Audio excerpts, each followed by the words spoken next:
As I'm sure most of you know, I have over 300 hours in the game Noita, one of my favorite games of all time, and so what I've always wanted to do is to do a tier list of all the perks in the game, assigning them somewhere between S and garbage based on whether I think they're very good and whether I pick them when I do runs. Like, there are some here that are a little bit better when you first start the game and become worse as you get more experienced. I'm going to kind of balance them as I go along. There are 106 perks, but it shouldn't take me that long because a lot of them is like really obvious to me. For example, this makes it so you can have bombs rather than on wands, you can put them like as your items. It is garbage. You never pick it because you got to balance perks in relation to all other perks. If you see this, like, what could be on offer that you take this over whatever else is given? Nothing.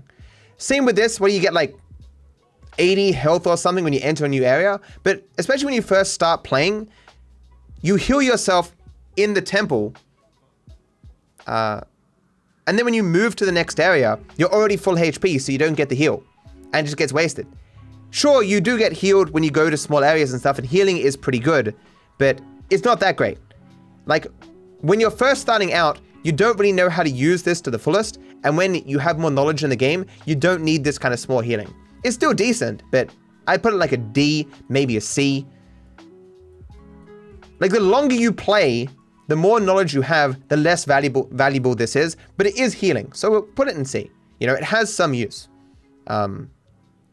This gives your wands, or this gives one of your wands, the one you're holding, an always cast, and it's fairly random.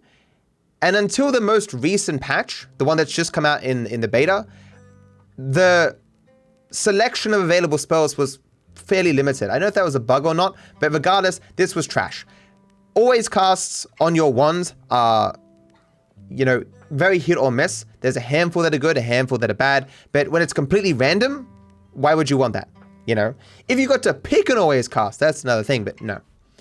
Angry Ghost, I don't like Angry Ghost. Like, there are some bullshit things you can do with it.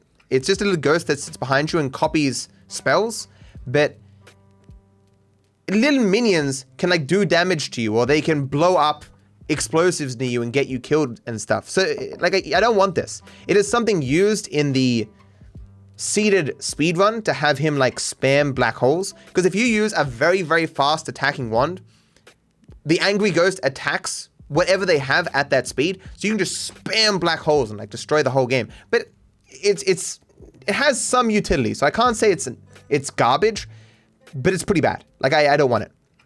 This kills giving you levitation. It's garbage. Like, you never want to take this. It's trash. What are we doing after this? We're doing Binding of Azak. These legs are terrible. It makes it so you can't levitate, but you can kind of like grab onto walls and move around and stuff. But you want to levitate 99% of the time. And this can kind of get you killed as you don't have the same maneuverability. I don't know why this exists in the game. Attracting gold to you, also garbage. In what kind of situation do you need to be where you want a perk to attract gold to you above every other perk in the game? This is like a little bit of utility perk, makes things a little bit easier in terms of getting money, but that's about it, you know? Its attraction isn't even that strong, you know?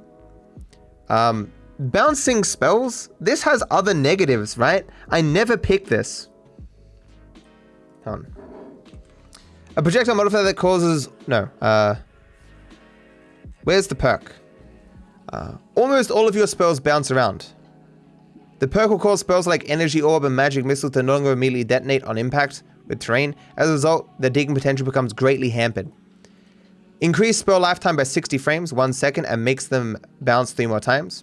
Synergize well with Luminous Drill. This can be counteracted by Remove Bounce. But like, that's not enough for a whole perk. Especially when you're first starting out, and like, you're not necessarily going to go to parallel worlds and stuff. If in your first run down through the levels, you get this, you're in bad state, you know? At no point do I ever take this in any of my runs, regardless of what I'm doing. You can achieve this same effect with different modifiers in your wands. Breathless is good. Like, you kind of need it if you want to take on the Leviathan. It has some utility where you can no longer drown, you can move through liquids faster. Maybe putting it in C is a little bit too much, because you don't want to take this initially. It's just something you get like way later. If you have to take this in your first like 3 hours of your run, you're not doing very well, right? So yeah, maybe I'll put it in D. Has some utility. It's not garbage, but it's not something you want. Contact damage, I also hate. Has some utility. Like it gives you a little orb around you, and anything near you takes damage, but it is a tiny orb. Like, you don't want to be like meleeing people in Noita when things can, melee for you for heaps of damage, or explode near you or whatever. And it stops you from being able to easily use like the healers and the Hisi base and stuff. It's not terrible. Like, in some cases you take it, but it's not that great either. What does this thing even do? It's one of the fungal perks. Cordyceps. Fungal creatures spawn from the corpses of enemies you killed. Like, why would you ever take this? The explosions can even hurt you if you don't have explosion immunity. This is just trash. It can harm you. This crit thing, like, you never want to take this crit, but it's a passive just damage increase, so you take it if there's nothing else available. These little ghosts that spawn on it's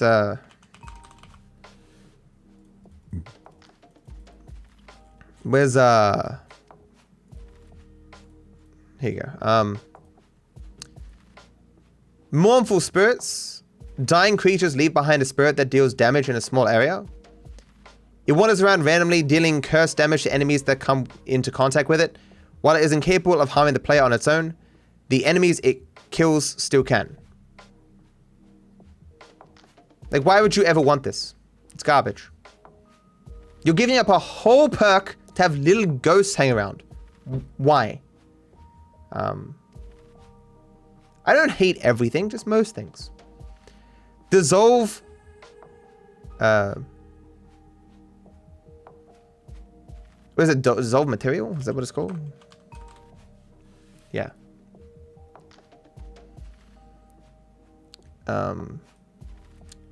Dissolve material is like a thing that you take way late into the game. It enables you to move around more easily, but that's about it. I wouldn't call it garbage, because I still take it on occasion, but it is not very good. It is like in the D tier of things that you will occasionally take, but who really cares? Did I describe what I did? A small radius around the player will instantly destroy things like coal, gunpowder, sand, snow, bone dust, and more. So whoever's editing this, move that back before. So this is like the tier... Okay. So this is like the top tier perk. Everyone wants it. You want it immediately. You grab it every single time. And that's Tinker Everywhere. S tier. It enables you to, rather than having to go to temples, the Holy Mountain, rather than having to go the Holy Mountain to tinker with your wands, you can tinker everywhere. And so garbage wands instantly become amazingly good. You can, on the fly, make great things, or change your wands to perform particular tasks in the moment, rather than having to, travel all that distance.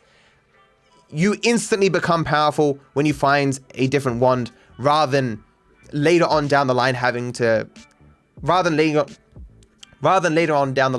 getting into a holy mountain and becoming more powerful. It's just really, really good. Top tier. If there should be an SS tier, and this would be in it. What is this even called?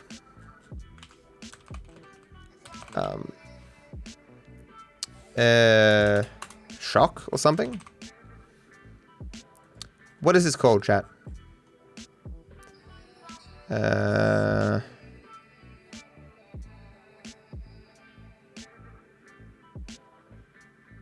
Aha. Oh, electricity.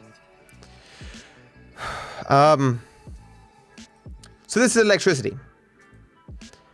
Electrified materials and electrified metals and liquids can cause combustion and activation of explosions. Wait, no. Fuck. You're immune to electric damage, but metals and liquids electrify around you constantly. Look out. This is a perk that you take if you're really, really good at the game. And that's about it. New people should never take this perk. The amount of times when I was first starting out, when I took this and I'd like electrify some metal and explode something in the Hesi base and kill myself was many.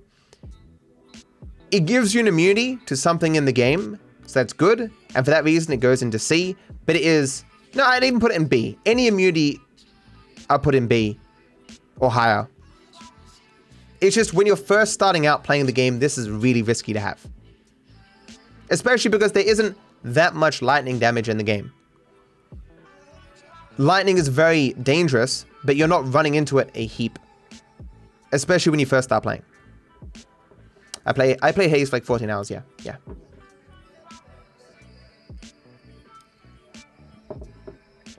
Hello Zidane, how you doing? So this is the enemy detection radar, and it is trash. It doesn't give you additional vision. It just puts like a bunch of green dots around you. You don't know how valuable those dots are. Is that an enemy that I care about or not? It is just a confusing mess of dots that you eventually just block out and ignore because they don't give you any real good information. So what is this one called? Explosive bodies or explosive? Yeah.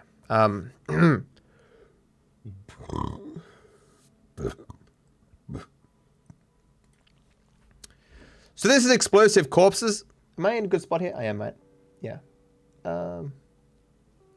This can be modified to be zoomed in and stuff. Okay.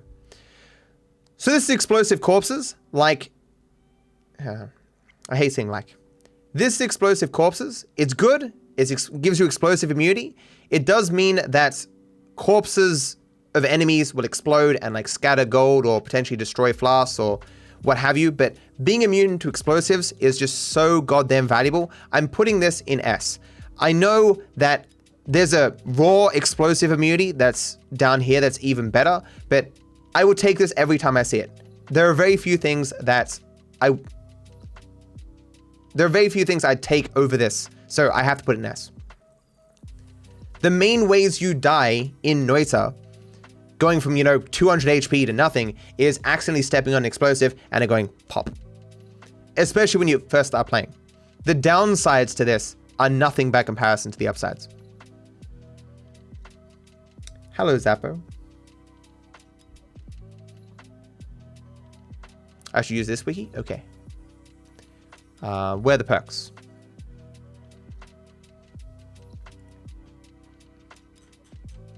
Oh, okay, cool.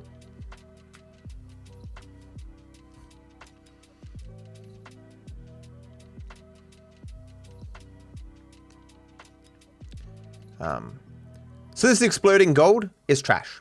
It can do a little bit of damage to enemies. The explosions from the gold don't harm you, but why would you ever pick this? For what possible reasons would you pick this over any other perk in the game? And the answer is you wouldn't, ever. The odds of you getting a selection of 3 perks that is so bad where this is the one you pick, rather than simply skipping them and coming back, it never happens. So increase the life. Oh wait, I should use the real names. If I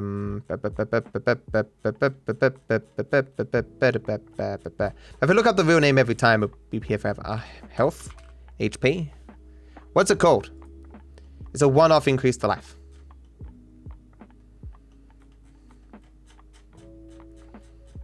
I didn't see it. Am I blinds? Chat. Am I blinds?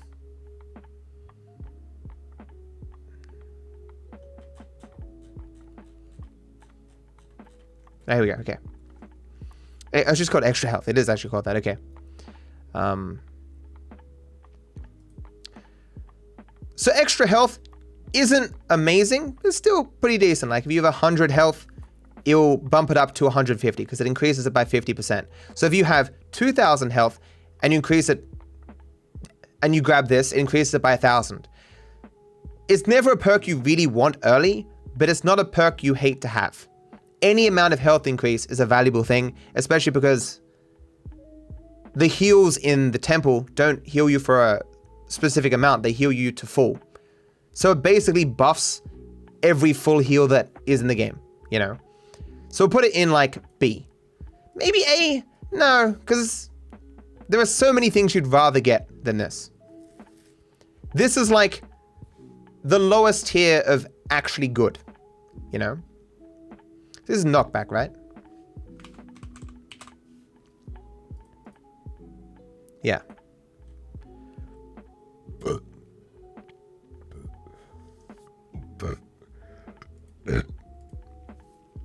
So this is extra knockback for your spells. It is trash. You don't want to be knocking away enemies. You want to kill them. If you see a polymorph mage, you don't want to knock it out of the screen and then have no idea where it is. You want it dead now. Maybe in some very niche situations, it might be able to help you, but in reality, there are many other situations where it can hurt you and cause you to lose track of where enemies are, or not be able to get those follow-up hits to kill the enemy because they've been knocked off screen. Awful. It's just add mana, right?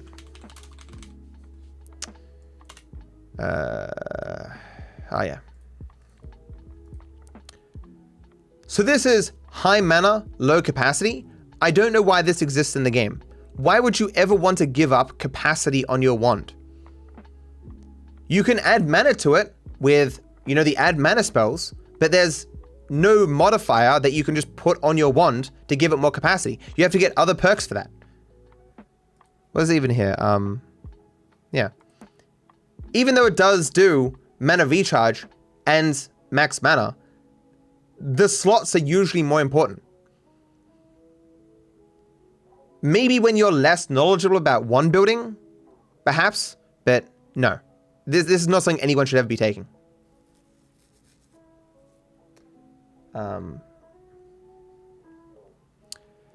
So what is it? Greed, right?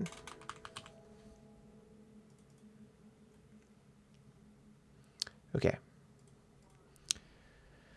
So this is greed. It doubles the amount of gold you get from any nugget that you pick up. This is not something you want to be picking up like on your first run down or in your first parallel world, maybe even your second parallel world. But it is something that has value. It's something that you want, especially in like the really late game stuff or when you're building wands based on how much gold you have or what have you. But at the same time, if you're wanting to get yourself a lot of gold and you're knowledgeable about the game, gold nuggets isn't the immediate way that you do that. You know, you go to the hidden gold vaults or whatever. This definitely has utility. It's definitely a good thing to pick up sometimes, but it's not, you know, the bread and butter of how you survive in Noita. Gold only has limited value as you're playing anyway, you know. Surprisingly, like, there are just so many resources available to you that it's rare that gold is the determining factor as to whether or not you live. And even when it is, doubling what you get from the nuggets isn't usually something that determines whether you can live or die. This is just trick greed, right? Yeah.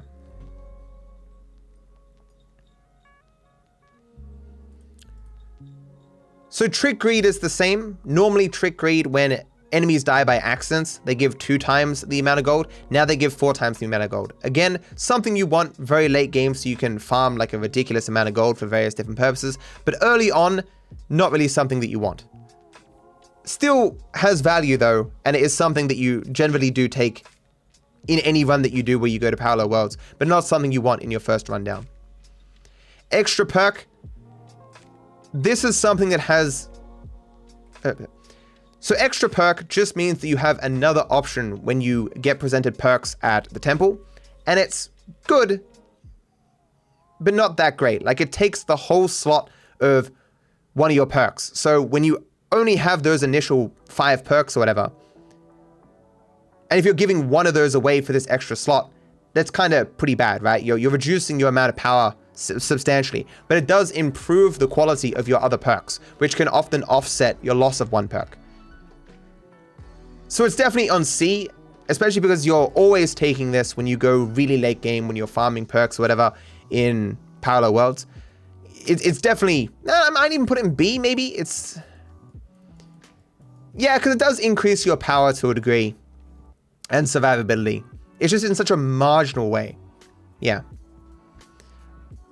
extra items in the Holy Mountain, this is just garbage. Like, well, maybe, no, it could probably go into D because it does have value. It does help you out, but it's something that you want to get like 10 parallel worlds in, or when you're just farming parallel worlds, there's like next to no chance that you're going to die and you're looking for that one particular spell or something. But outside of that, no.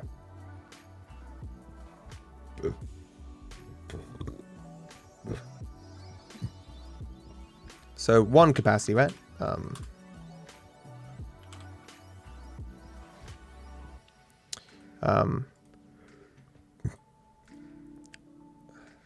So increase to 1 capacity increases all the wands you have by 1 to 3. What I like about it is it affects all of your wands. Like, unlike add always cast, which only affects the one you're holding, this affects them all. And it is something that you want really late game to improve your wands. Any one that you have, you can just keep farming these perks in parallel worlds until your wand is max capacity, which is 26 is what the highest this can go up to. So I like it, but at the same time, early game, you never want to see this. You never want to be wasting an entire perk to improve your wands by potentially only 1 slot. Because what is that going to do for you? You don't want to see this instead of like the immunities, right? So I like it. It's good. I'm putting it in C. But it doesn't move into that territory of being good. It's one that has some utility in the very late game. This is faster, right?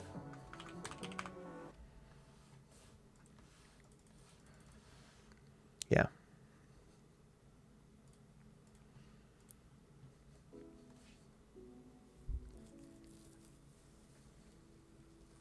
Thanks, man.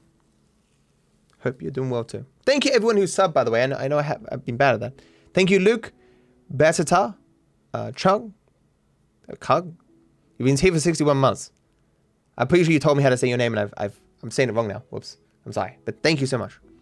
Cursed Soul, I'm still here, man. 74 months, man. Hope you're doing great. Wish you nothing but happiness, man. Zombie, Judo Joker, Nation Alert, Kimber, Master Fool, Robin, Kids Farm, Mysterious, Threeple again. Thank you, everyone. Hope you're all doing great. Thank you, thank you, thank you. Have ran out in facts and glitches? Nah, new stuff will be coming. Faster levitation is garbage. If you grab this and you don't have the other speed increase, like, it's almost harder to control your character. Very rarely do you want to just move upwards faster. Like, it doesn't give you more levitation. It just, what? And you can throw yourself into enemies and what have you. You usually end up taking 1 of it and like 2 of the sideways speed increases. But you never want to see this early on. It's just so depressing. The sideways speed increase, I still don't want to put it into C, but you generally do grab it very later on. But by that point, you have like teleport bolts and stuff. This can make it difficult to pick up certain things or control your character and whatnot. It has some use, especially when you're just trying to get around, move through things faster. Especially in places that you don't want to teleport in case you get into some polymorphine or something, but it's not good. You never want to see it. Increased, what's this even called?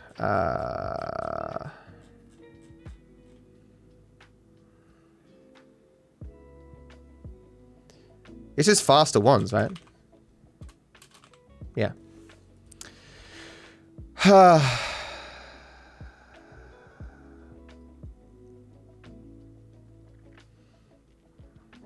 The numbers don't matter. So faster ones decreases the recharge time and cast delay of all the ones that you currently have. That's not bad, but you never really want to be taking this until you're like so god tier that it almost doesn't matter. It is one that you take, but really late game. If you're good enough to get to the point where this has some value to you, you're good enough to grab yourself the ones from the tower. And at which point, this doesn't really matter. You have to be ridiculously powerful to grab this. At that point, it may as well not exist in the game. Will I be playing Diablo 4? At some point. No. Maybe. Because I mean, I did play Diablo 3 when it came out like a bajillion years ago, but that's cool, owner, man.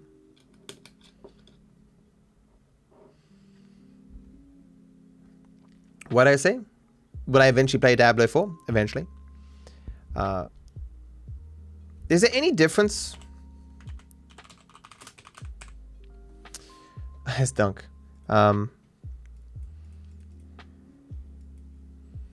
No, there's no difference again. Increase the speed of your projectiles. This is just garbage. In some cases, you don't want your projectiles to move faster, at which point you have no choice. It's just permanently increased. In the cases where you want your spells to go faster, just use a modifier. There are so many different modifiers to increase the speed of your spells that you may as well just use one of those rather than wasting a whole perk on something like this. Freeze field is annoying as fuck, but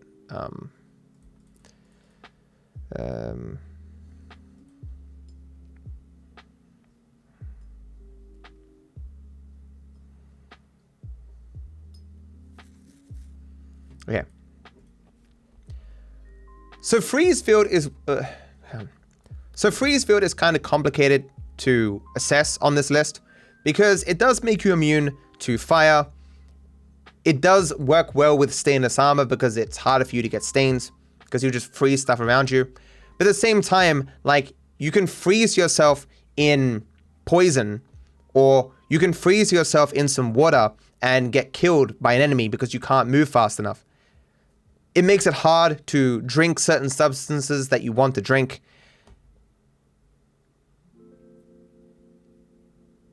Generally speaking, it is the weakest form to me of fire immunity, and that's all I think of it as.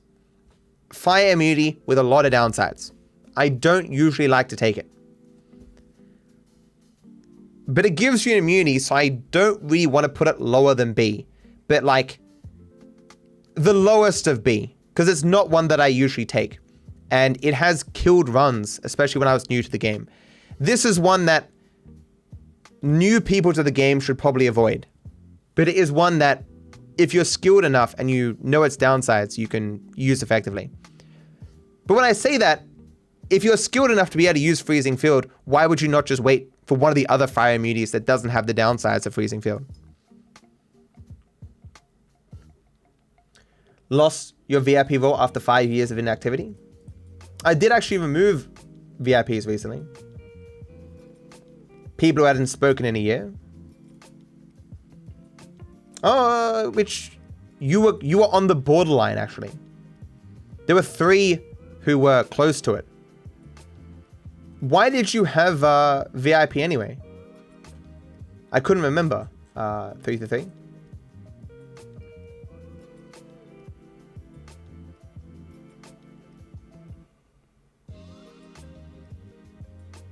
It's not a Hitman 2. I just finished.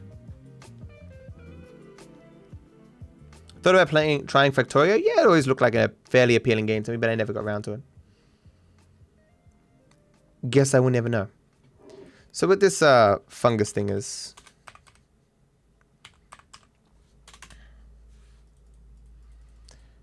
fungus disease.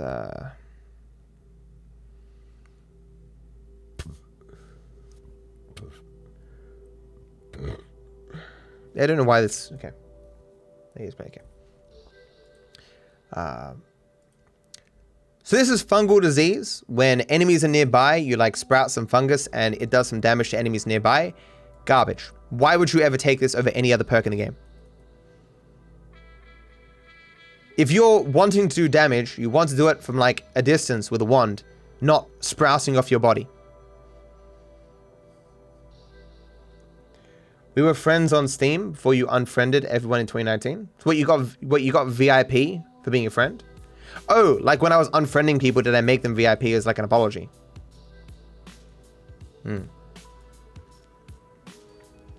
Is this just called Perk Lottery? No, gamble.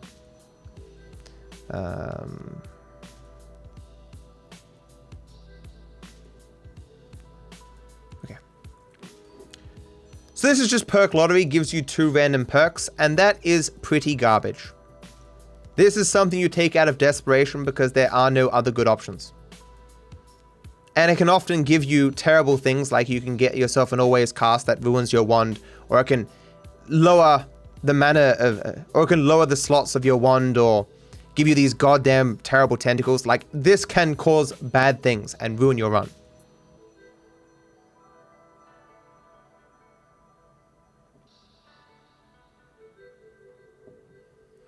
Freeze Field can see some interesting use depending on if you've managed to fungal shift rock into something useful. But better to use a freeze modifier than anyway, I guess. Yeah, it's a thing that can be used if you're very experienced at the game, in particular niche contexts. But at the end of the day, for me, it is just a perk that gives you fire immunity with a lot of downsides.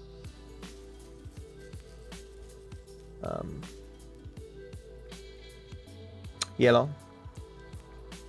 Weird. This is just gas blood, right? Yeah.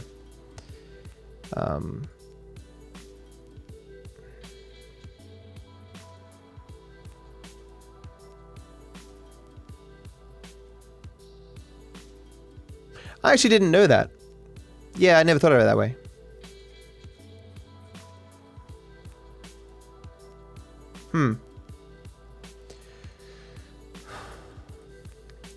So gas blood makes it so that you bleed flammable gas instead of normal blood. That of course means that you can be lit on fire by that gas, which is obviously a downside. It makes you immune to toxic, which is good.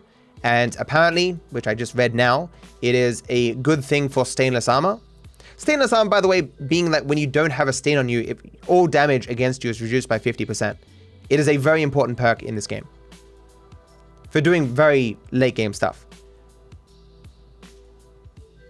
I mean, it gives you an immunity, so I'm gonna put it into B. Kind of sucks that you can light yourself on fire, I guess, in some contexts. But immunity is immunity, right?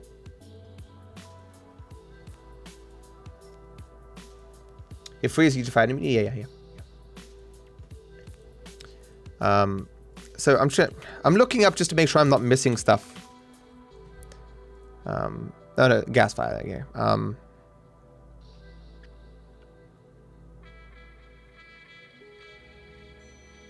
This one. Yeah.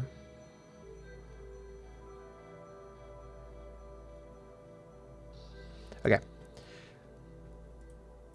So gas fire lights gases around you, which protects you from gases that give you harm, as well as freezing vapor, which is the main thing that I get gas fire for. This is usually like a late game perk that I take just so that I don't take damage when I'm falling through freezing vapor. It's not bad. It's not amazing. I kind of want to put it like at the top of C, but I haven't really ranked all these in their tiers. No, I'm probably going to put it into B. It gives you an immunity to some form of damage, and any immunity is good in Noita. The less damage that you have to think about, be concerned about, the better off you are in Noita. So why would anyone take more hatred? Why would anyone take this? Boo.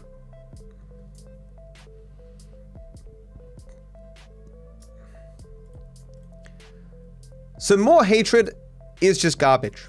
It makes it so enemies attack each other more. If you have golders forever, the gold will stick around, but who cares? Like, they can cause damage to flasks and whatnot.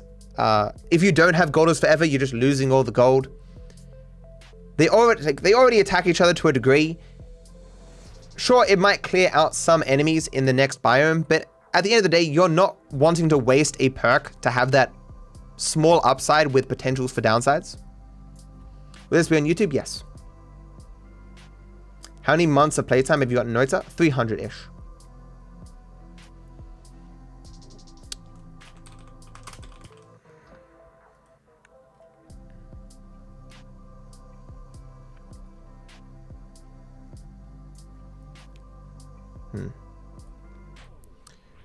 So more love is a little bit better because it prevents enemies from attacking each other. So you're not just going to get caught in some crossfire. They're not going to destroy flasks that you want in the next biome. But at the same time, you need like 4 or more to make it so that enemies don't attack at all and are entirely peaceful.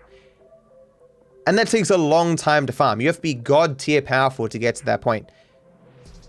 It is something that you take though, a lot of, and is important for some runs. Is it higher than D? I might put it higher than D. Just because it is really important in some particular runs. But it is bad because if you get it in like the first 5 hours of you playing a particular run, it's just annoying.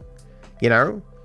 There are so many things, like, especially in your first time down through all the temples and whatnot, you hate to see it.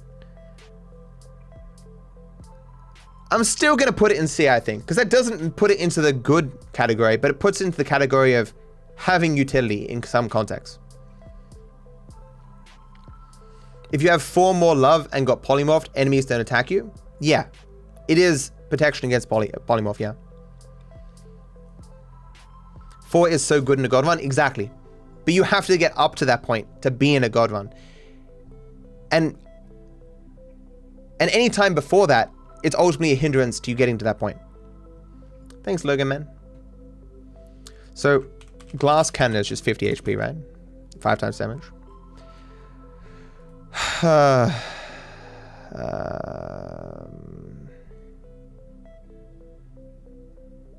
There's ways to increase this. You just have to... It's a glitch.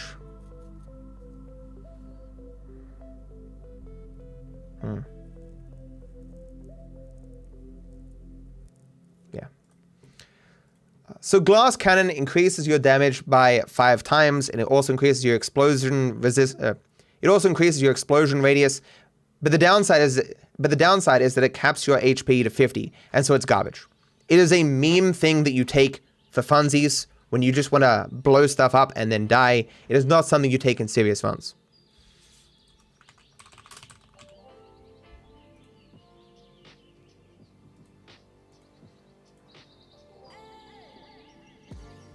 Yeah. So more blood increases the amount of blood you give off and the amount of blood that enemies give off, including like worm blood and whatnot. It synergizes with vampirism, but it is trash. Having a lot more blood can be annoying, and at the end of the day, it is not a perk you want to take. It synergizes with one other perk. If you are in a situation where you're taking more blood, you have nothing else available, and you just want something that is, in 99% of cases, neutral and does nothing. It is just a waste of a perk slot.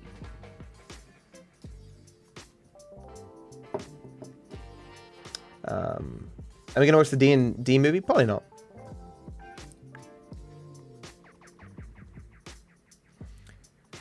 So stronger hearts increases by 50, right? Or is it 25?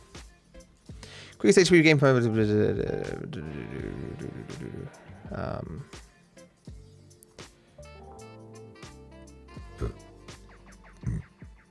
okay.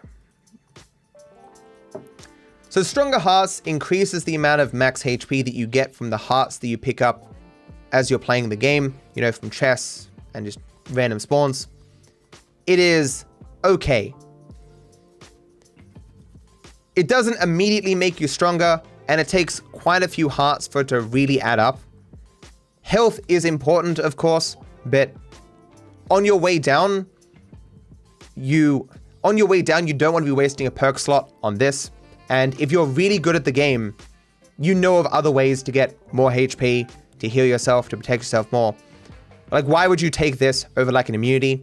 Maybe it could be bumped into C.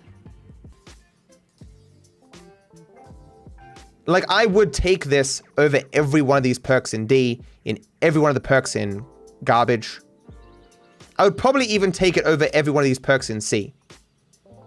I wouldn't take it over any of the perks in B, though.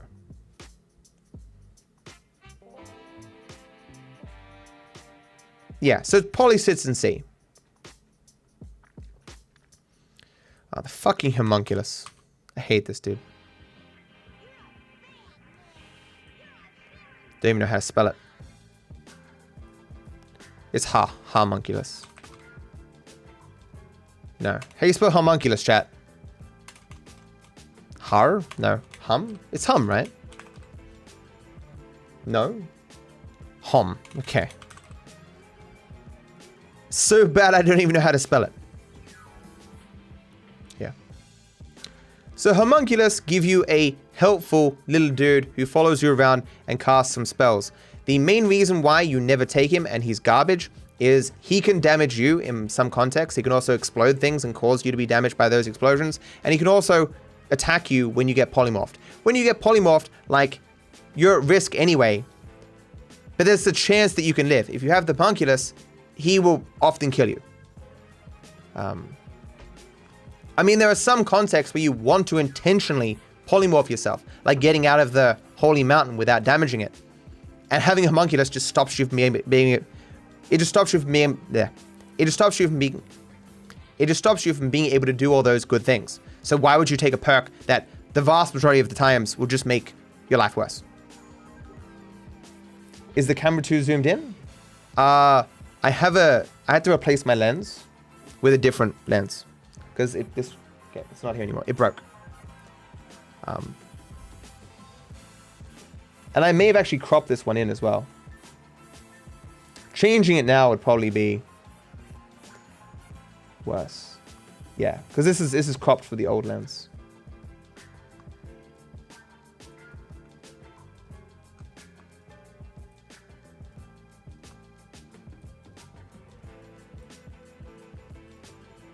Changing now, probably a little bit pointless, but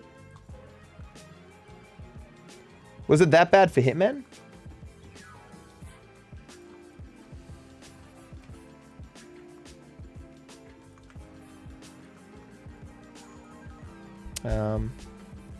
Oh, it was. That's unfortunate. Reminds me to fix it for Hitman as well next time.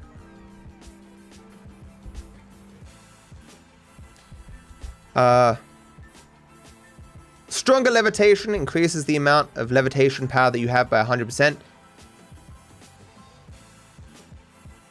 You never want to take this. It is something that you eventually take as you move throughout parallel worlds and stuff, but you never want to see it on your first way down. It doesn't particularly make you all that stronger. It's a little bit of utility. That's about it.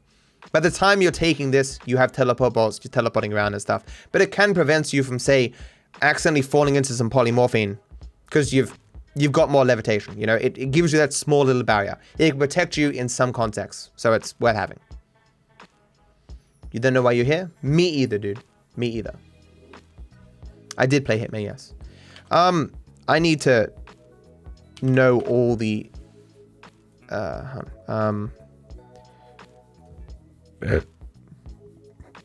Okay. So Hungry Ghost is a little bit of a weird thing to assess because it eats projectiles around it. Enemy projectiles and friendly projectiles in some contexts. And then it gives you a damage boost. There are some ridiculous things you can do with Hungry Ghosts, especially if you're doing perk duping and you just get like an army of Hungry Ghosts. But the reason I hate Hungry Ghosts is because if you have like a late game teleporting wand that also heals you, the Hungry Ghost can eat some of the heals, increase your damage, and cause your healing spells to hurt you. I have almost killed myself because I was super late game, flying without a care in the world, and my Hungry Ghost was just like, hey, your heals now do damage. And I just ate into myself and took thousands of damage very quickly. And since that day, I've been scared to ever take Hungry Ghosts. I do not want my healing spells to suddenly cause damage to myself. With that being said though, that is a real particular circumstance where Hungry Ghosts cause some harm. It is in general a good perk, but it is one that I don't like to take unless I have to.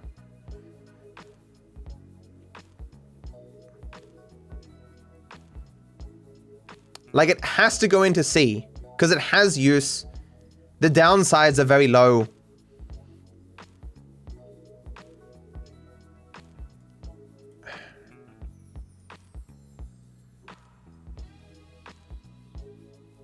Like, I wouldn't take Hungry Ghost over any of these. I'd probably take Hungry Ghost over some of these. It depends on how I'm feeling or what I'm doing. If I'm doing a very long run, I won't take Hungry Ghost. But if I'm doing a shorter run, probably.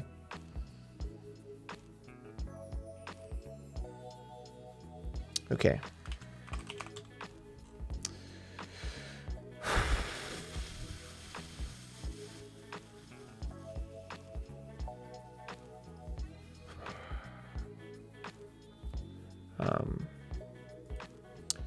So invisibility is just good to have.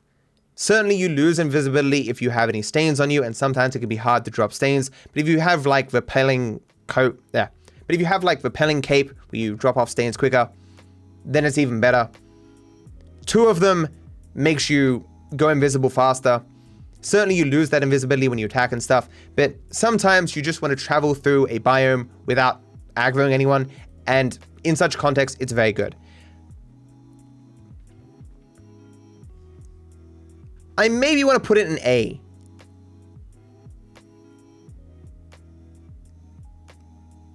I'm not even sure I will always take this over some of these.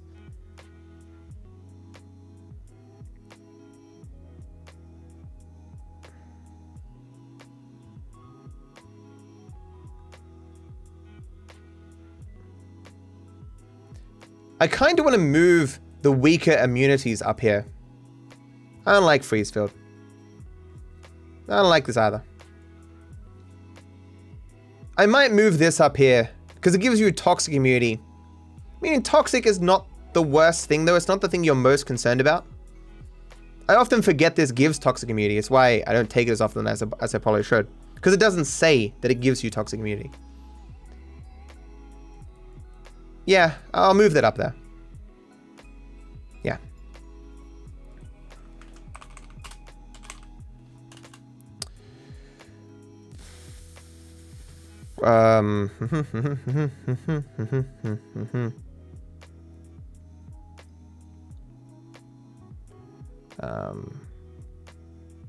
Yeah. So Iron Stomach is a good perk. It makes it so you can't die or be slowed down from eating too much.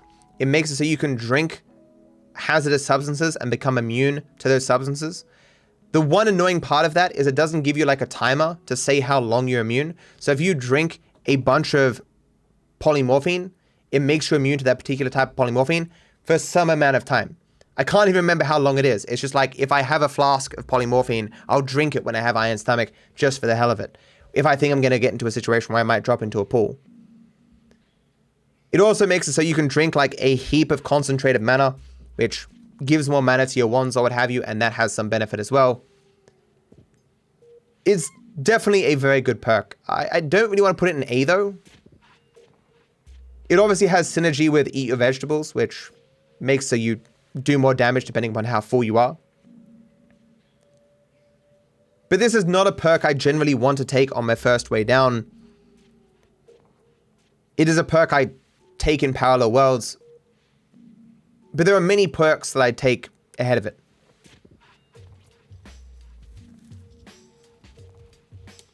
Yeah, I didn't think this would take this long. It's taking a lot longer than I thought it would. I thought it would be like quick, instant thing. I'm sorry. I did not realize.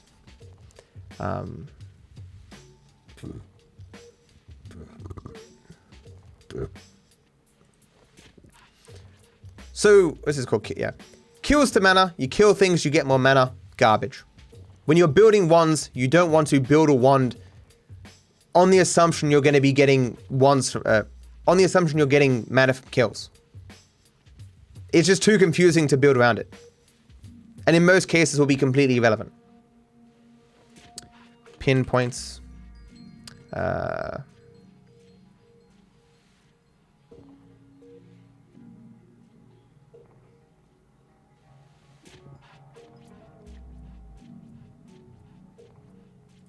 There's something bad about this, isn't it?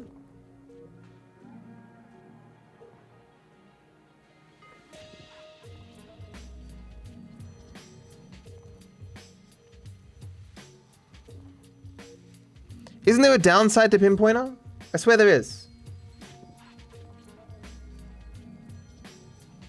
No, I don't think that's enough of a bad thing, Dominus.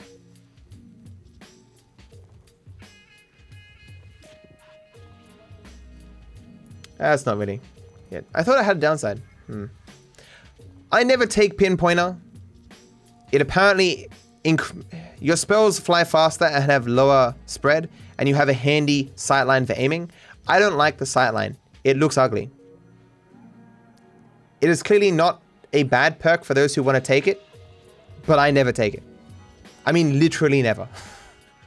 But it's there, so good for it. These bloody legs, I still don't have this perk. You can't get this from a holy mountain. You find it in the world. I've had it once. I'm beginning to think you have to do something particular to have it spawn, but it is just human-looking legs of these tentacles, and they have the same downsides, and I hate them.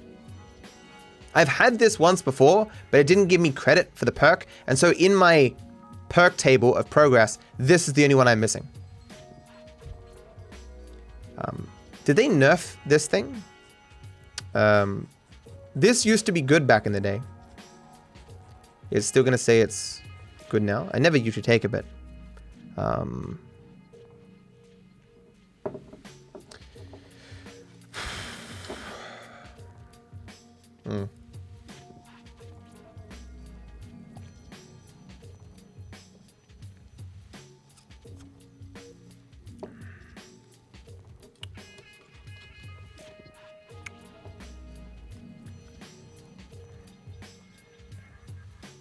Okay, yeah. So levitation trail is where you levitate and it drops some little things behind you and they kill enemies. The only time I've ever seen this be good is when you also have homing, because then it homes into enemies and kills them. But it does have some downsides. It procs your shields. It can potentially damage you if you get polymorphed. It is not something you ever really want to take. Outside of that weird context where you have homing, why would you ever want this over any other perk in the game? How does light mode not bother me?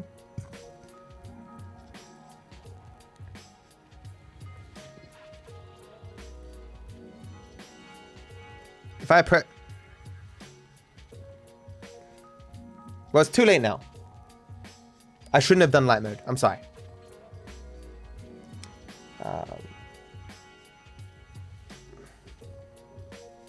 I don't have a studio light pointed at me. Thank you, Bowl. What is this thing even called? I hate this thing.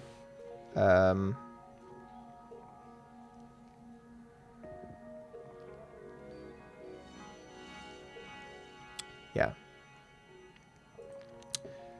Living on the edge, your spells do 3 times the damage if you have 25 HP or you're under 25% HP, and it's trash. Cool, you're doing 3 times more damage, but you're almost dead. You can't reliably have this give you benefit. I doubt many people are in a situation where they're intentionally damaging themselves to always keep themselves that low. So most of the time, this perk does nothing. If you're in a situation where you need more damage, get better once. Get endless different things in the game. Don't keep yourself low to get a bit more damage. Yeah, Madary, it's doing okay. Concentrated spells is a hard one to assess.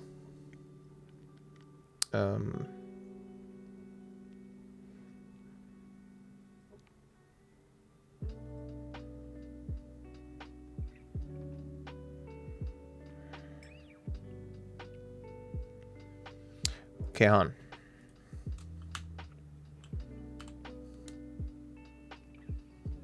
It adds... Nah.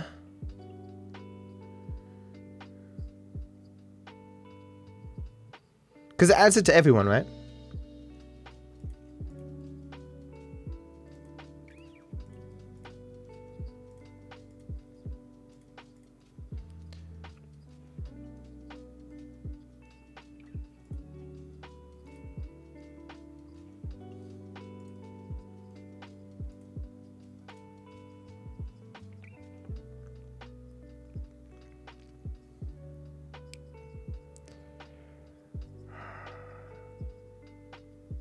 Okay.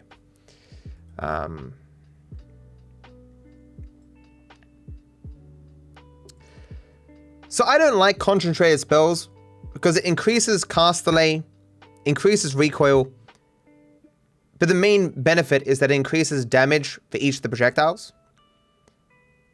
So while it does increase damage, I don't like the increased cast delay. It makes tinkering your wands a little bit difficult. It's hard to know how much you should be reducing cast delay for your wands to be rapid firing and stuff. I also don't like that it increases damage for your healing stuff. Like your circles of vigor, I believe, do damage to you. Your healing bolts do damage to you. The only way I can see that you'd want to be taking this is if you're doing one very basic run from the surface to the final boss and you just want to kill the final boss. And that's it. If you're having any run longer than that, you don't want it. I'd put it in D. I can't remember the last time I took it. It's never something I want to see.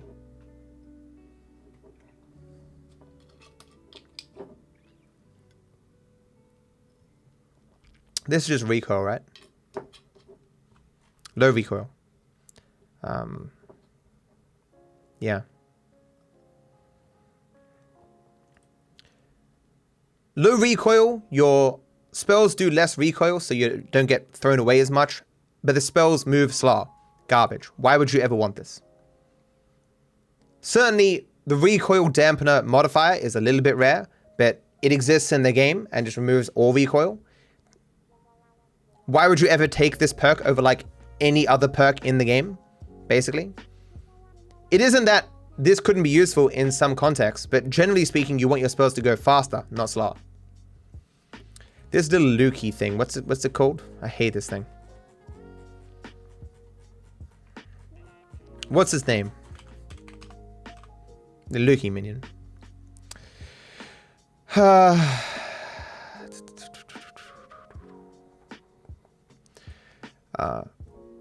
So Lukey minion summons you a little minion that moves around and kills enemies, and it can kill especially basic enemies fairly well and can defend you a bit, but at the same time, it's trash. Maybe when you're first starting out and you just, maybe I'll put it in D then. If you're first starting out and you just want that easy win, you want to get to the bottom and beat the final boss, he can help you. You can sit around for a little bit, hiding away from the enemies as it moves around and kills things for you. But outside of that, it's just an annoyance and not better than other perks in the game.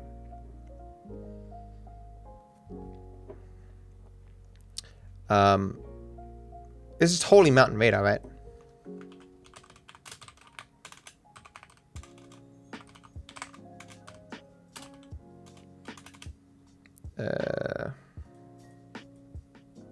Oh, spatial awareness. Okay.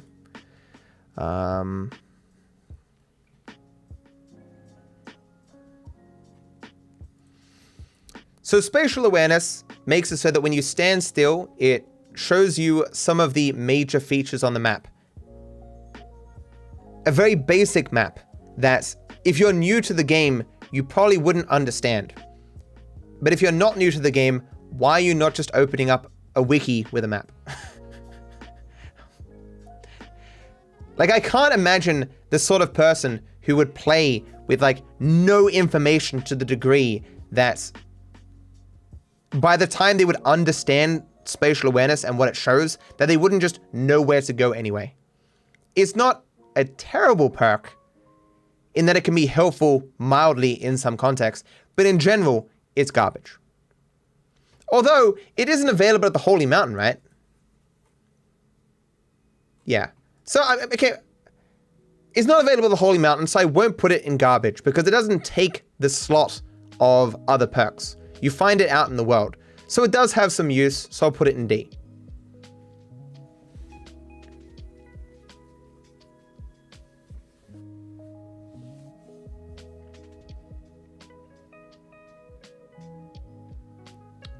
Immigrant bro, I'm sorry, I'm almost done, man, especially because a lot of these will be easy.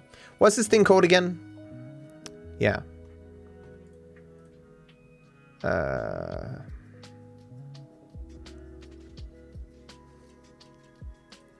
I don't care about this thing.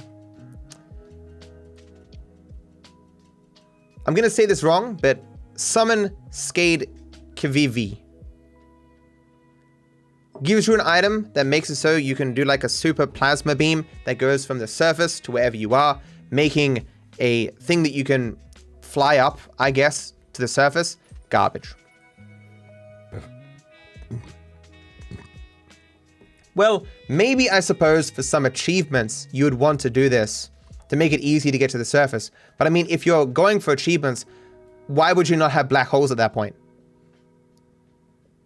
Like, I don't understand the context where you want this. It just clogs up the Holy Mountain perks and prevents you from being given one of the better perks. Like, you can go like 10 parallel worlds and still never take this. Does it do damage? A one-shot damage that takes like 1,000,000 years to go off. And it's not even that much damage. So it's garbage.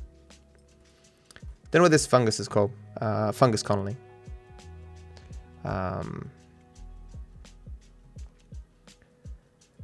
So fungal colony, slime near you turns into fungus. And they jump around, they do a little bit of damage and stuff. I think they explode. But the reason why I say I think this is what they do is because I never take it because garbage. You don't have slime around you all the time. This is not a consistent way to do damage. It doesn't have any synergies with other perks. It's just trash. Gold is forever. Does it have any other effects I'm not aware of?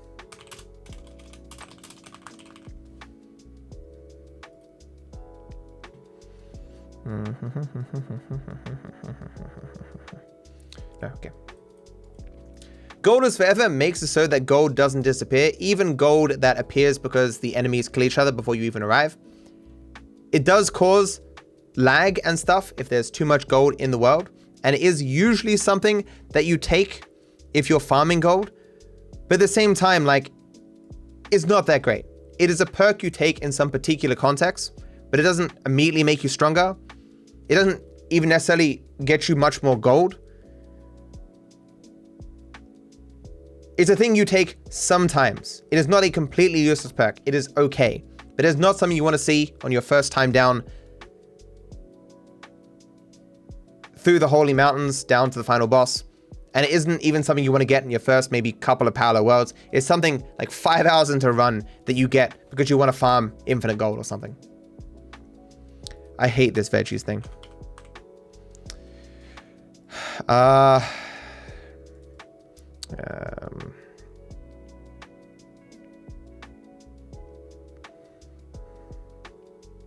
This is gonna be the hardest one to talk about.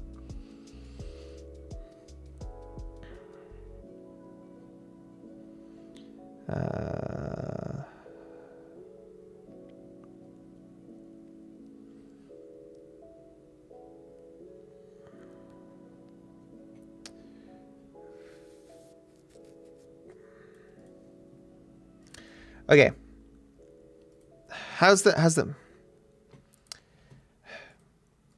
The reason why eat your veggies is hard to talk about is because while it does increase your damage based on how full you are, obviously you can't really get that full unless you have Iron Stomach. So this perk is effectively useless without Iron Stomach. It is also hard to say exactly how much more damage you're getting out of this because the math is this, which who's going to calculate that? It's not like you get 100 more damage. It's just math.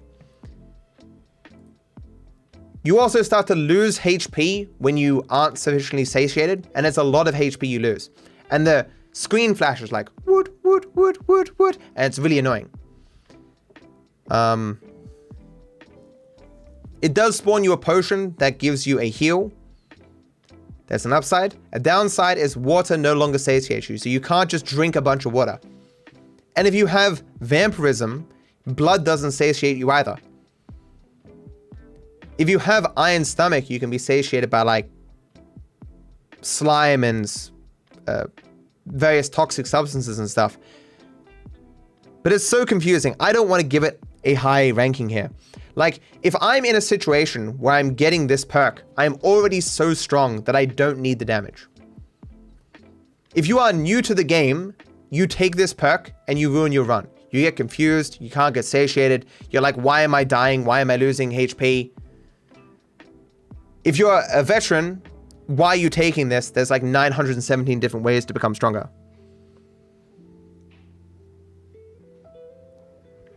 It's not bad because there's some context where I'll take it. Or if you're having a meme run where this is your express goal to get really strong using this particular perk. But other than that, no.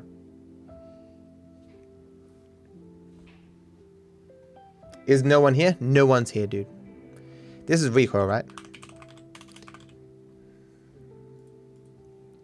Almost orange. Wait, didn't we already do this? No. What's this dampener, isn't it? What's this one again?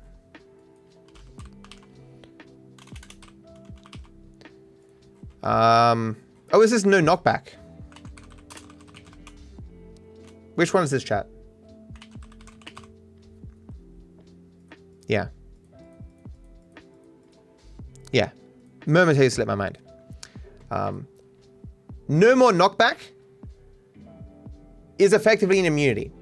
The amount of runs that people lose because they get knocked and staggered and fall into some polymorphine and die is quite a few. This is not something that you take immediately necessarily, but it's not something you hate to have. It is like the lowest of B for me. It's in the good tier. Being knocked back sucks.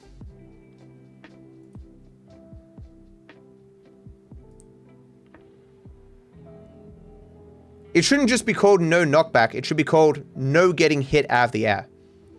Described in that way, it's like, yeah, you know. I almost want to put it in A.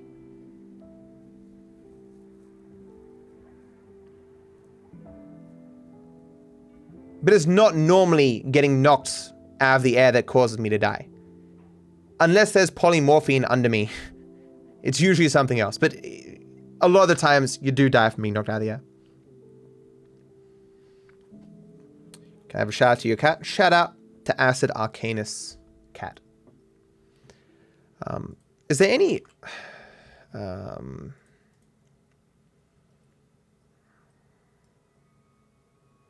yeah. So no shuffle is obviously very good because for those who don't know, I mean, why are you watching this tier list if you don't know? But when a wand is shuffle, it casts the spells on it in a random order, which makes it so you can't use those wands to achieve ridiculous effects and ridiculous combos and stuff. So removing shuffle makes it so you have a much wider selection of wands that you can use as late game wands. Or even as mid game wands, right? You don't want a wand to be shuffle.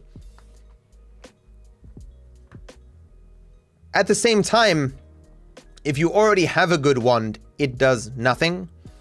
And the late game ones that you tend to guess aren't shuffle anyway. It's a question of S or A for me.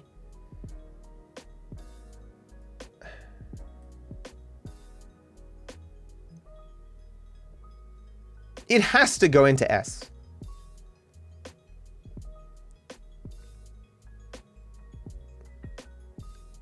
It greatly increases your chance to become powerful. And become powerful faster. So I think it's an S. But it's like the lowest of S for me.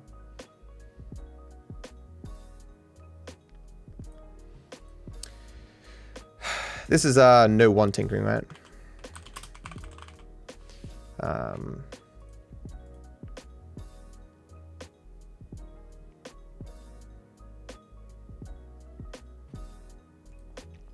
So this is not this. So this is no one tinkering, which I think the devs have put in the game just so they have one definitive worst perk in the game.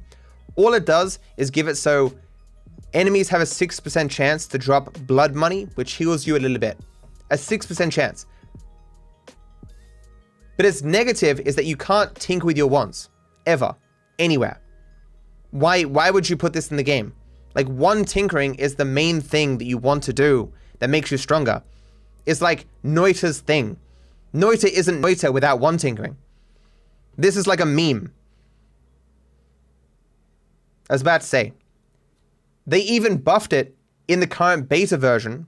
One of the things they did when they came back after not updating the game for years, they made it 20%, and it's still garbage. If you also have Tinker everywhere, you can then tink with wands just in the Holy Mountains. But even then, why would you ever want this? Maybe in some ridiculously rare scenario, if you're new and you're just wanting to beat the boss once, and you have this Tinker everywhere already, you could maybe take this, but no new person's going to know of that synergy anyway. So it's good. Oil Blood doesn't have any other things I don't know about, does it?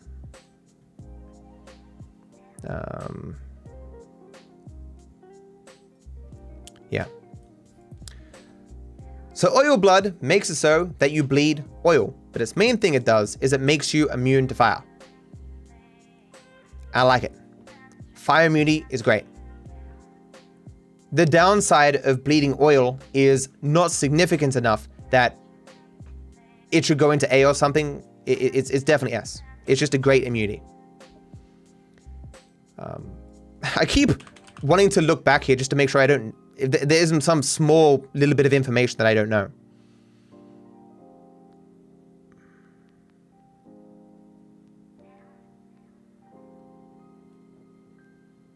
Yeah, okay. What's how you say Steve. So Peace with the Gods makes it so that Steve doesn't spawn, and you can destroy the temple as much as you want, and you'll never get harassed. I don't think the perk is really that good. Even though there's Big Steve, who is quite a threat, even in the mid game when you're decently strong, this isn't a perk that you tend to want to guess early. And late game, you're strong enough to deal with Steve, so who cares? Often early, you want to be killing Steve for gold, which you can't do if you have Peace with the Gods.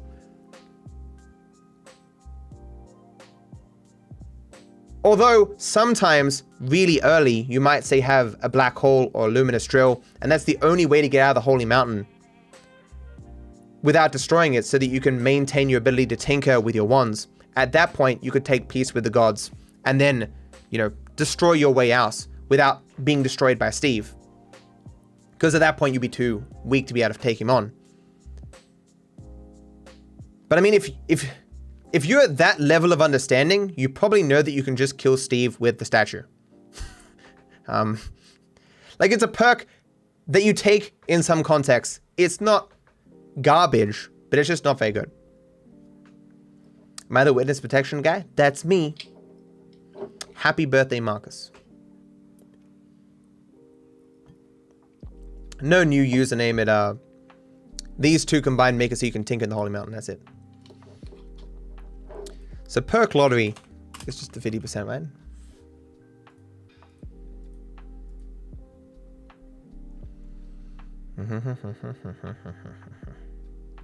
Okay. So perk lottery gives you a 50% chance to be able to pick up another perk. Even picking up perk lottery. So you can pick up perk lottery and then have a 50% chance to be able to take one of the other two perks as well. When perk lottery is working, God, it's great. Especially early game, where you can just pick up way more perks than you should have at that point. When it's not working, it's really annoying. With that being said, it's definitely moving into like B maybe. Because it just gives you a chance at more perks. Especially as the later you move into the late game. Well, the earlier you pick this up, the more value you get from it. And there isn't a point in the run where you aren't considering taking perk lottery when it's presented to you. Unless you're presented with an immunity, you're often just taking perk lottery regardless of whatever else is there. Honestly, I'd take it over all of these. I'd probably take it over these as well. It's not S. It's clearly not S, but it's up here somewhere, A or B. Yeah, I'm taking this over invisibility. I am. But that might be because, you know, I'm a veteran of the game. I'm less concerned about dying and more concerned about getting stronger faster and getting my immunities and stuff.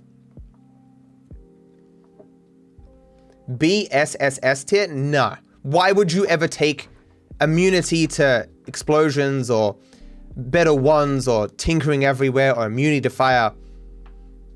I don't know. So why would you take perk lottery over any of the S tier perks here? You wouldn't. The main reason you want perk lottery is to, you know, get these faster. There's no point having perk lottery if you die. Your main goal in Noita is to become secure from as many sources of damage as possible, as fast as possible, to give yourself time to find the resources you need to get strong. Perk lottery helps with that, but perk lottery isn't the thing that gives you that.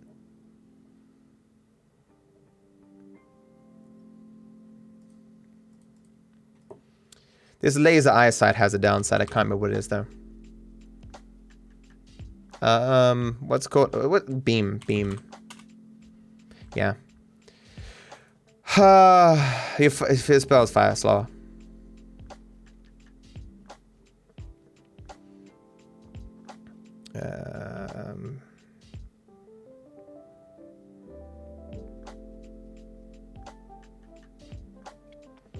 Yeah.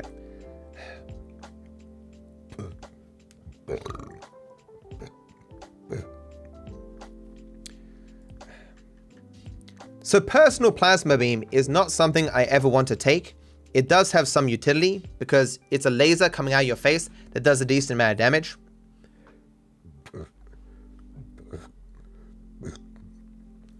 The biggest downside for me with it is that you can destroy things you don't want to destroy because of the laser coming out of your face, even though you can turn it off by like holding items and stuff. But it's so short. Like, you're having to get up into the guts of enemies to hit them with this laser. If you're in a situation where you're taking a personal face laser to defend yourself, you're probably screwed regardless. It doesn't help you enough. And it can be a hindrance in so many different contexts. You can remove some materials with it. You can remove some liquids with it that are dangerous for you. But it's just an annoying thing to have for an entire run. Maybe if you're doing a short run where you're just going to the final boss or something, fine. But it's not a perk I ever really take, but it does have some utility in very particular contexts. I kind of want to put it in garbage. Maybe it can be like the top of garbage. It's just so short, the laser. Now we'll put it in garbage, the top of garbage. I haven't ranked all these in terms of the order, but just this, consider this one ranked, the top of garbage.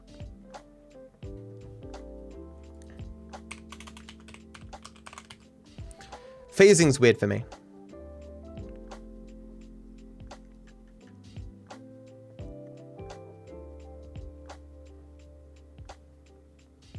I didn't know this, actually. I think I heard that a long time ago.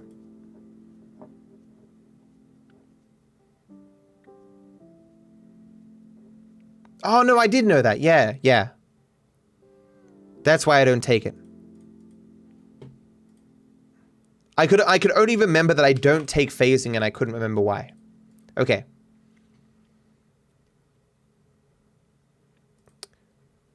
So phasing gives you a chance so that projectiles phase through you.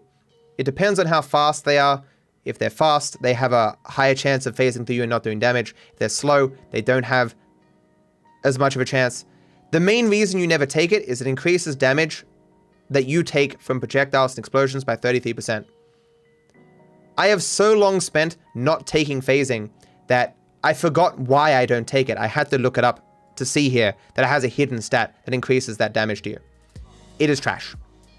You do not want to be taking an extra 33% damage from projectiles and explosions, especially because phasing isn't going to help you against explosions. Isaac, today, that is the plan. Although this has taken far longer than I thought it was gonna, I'm still gonna do it. Rats. Plague rats. I don't like this.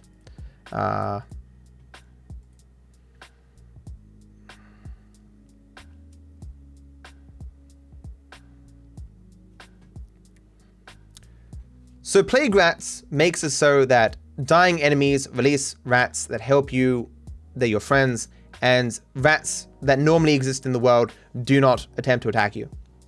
Garbage. Doesn't increase your damage enough. Rats are not enough of a threat. This is not a perk you want to be taking. So duplication is a weird one.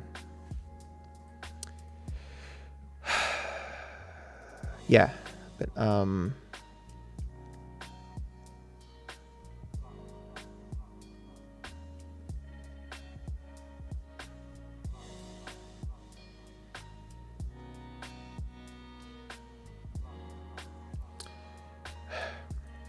I kind of just want to read this one out. So, I never take projectile duplication because it increases the amount of damage you take from projectiles, but the obvious upside is that there's a 50% chance that any projectile that you shoot will duplicate. I don't know how this synergizes with different wand builds, whether every single part of the wand will duplicate or just entire chunks. It's just too confusing to me. It's too annoying for me.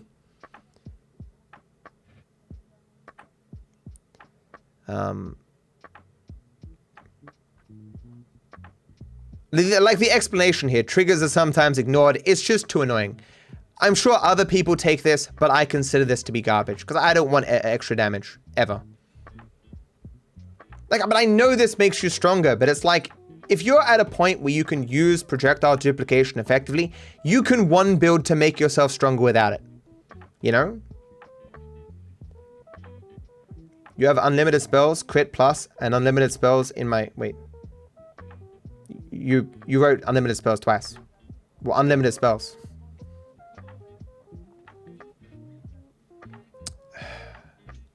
Look, I'm sure people are going to be mad me putting it down here. I'm just going to put it in D. Clearly, there are some situations where you want it.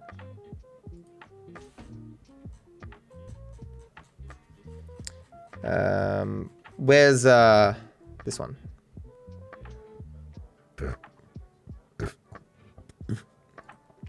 Projectile Eater puts a little thing on your ass that eats projectiles that get shot at your ass.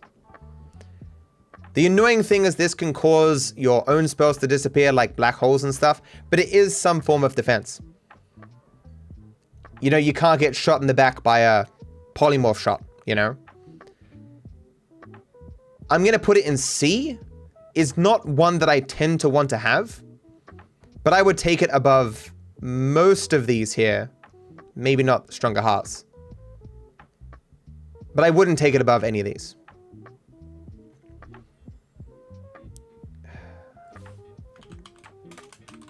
I never take homing because of the effect on black holes, but...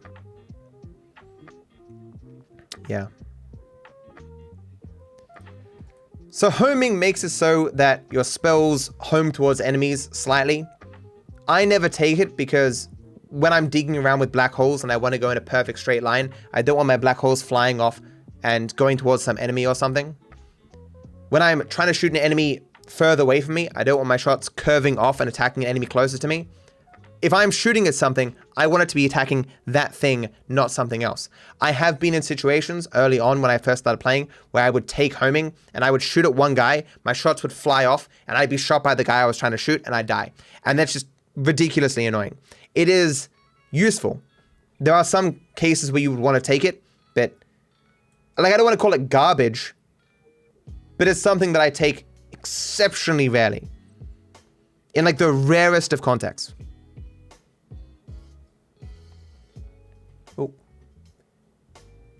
Thank you, Logistics. And Schmick, thank you for the bits, the subs. Thank you so much. Zappo, thank you for the bits as well. I have been subbed to your YouTube channel for 6 months, and my mum finally let me get Twitch. You are literally the only streamer I follow, and a big inspiration. Keep it up, Matto. These are my last cheers. Please see me. DarkViper said, ah, dude.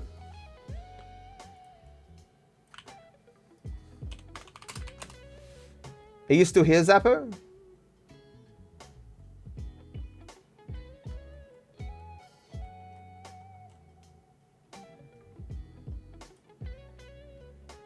You are? I'll give you a sub then, man. I'm sorry for not seeing that, dude. The alerts go off at like, I think 500 bits, but here's a sub, dude. I don't even think you played Noita. I'm surprised you sticked around. Thank you, man. Hope you're doing good, dude. I never take boomerang spells.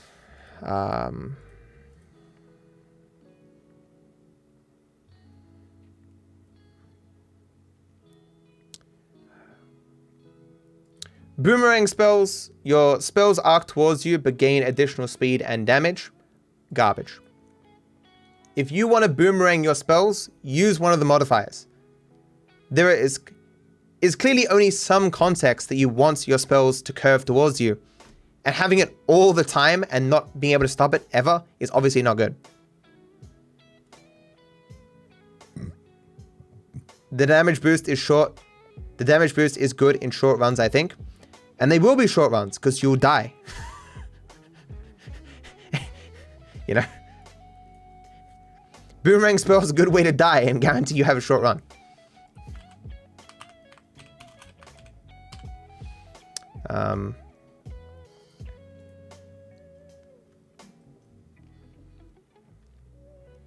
Okay. I need the percentage. So projectile repulsion field does what the name describes. It repulses shots away from you, which is obviously very good in terms of protecting you from just general projectiles, but also polymorphine shots. It makes your shots go faster, so your black holes can go a much further distance, not making it so that you can get to parallel worlds earlier, not having to, you know, find speed increases for your black holes. The downside, of course, is increases projectile damage that you take by 26%. At the same time, though, I think the defense that it gives is so substantive that I often take it. The only reason I sometimes don't take it if I'm feeling quite strong already is because it makes so your shots go a little bit off target. Especially the black holes, which can be kind of annoying. So it defends you, but it can be kind of annoying. But I kind of want to still put it in A.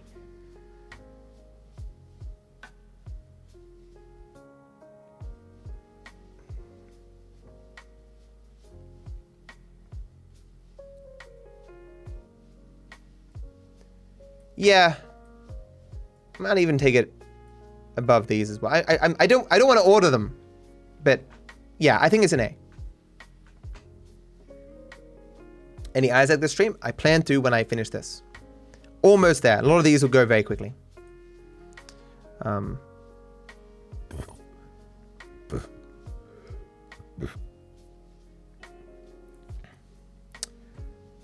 So projectile repulsion sector is trash. I'm gonna put this in garbage. While it does repulse things a lot more effectively, it only repulses them in a particular arc in front of your wand. So if you're facing something, you're generally shooting at it, and it should be dead very soon.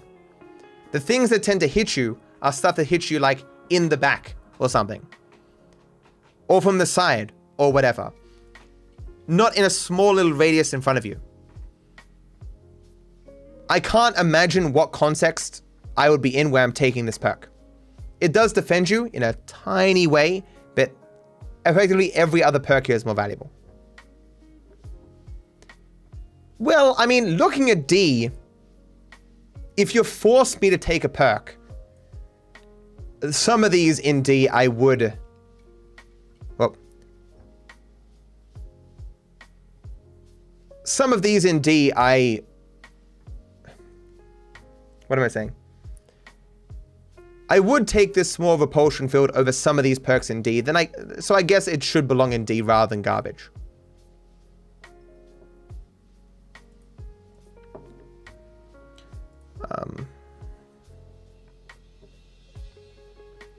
Yeah.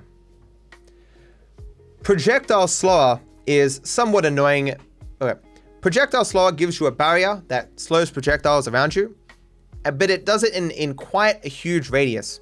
So it makes it so you can more easily dodge enemy attacks. It does slow down your own shots, but combining this with the repulsion field makes you kind of trap shots around you, especially those that move quite slow.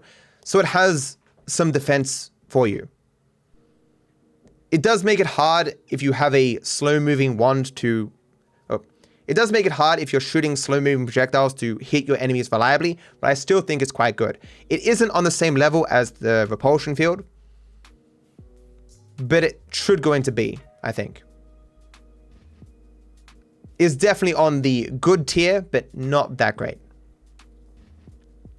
When did I find Noita? Back in 2020, apparently.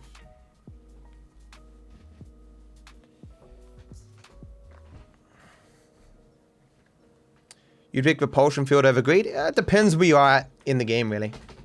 Like, if you're early on, it depends how confident you are you're going to survive long.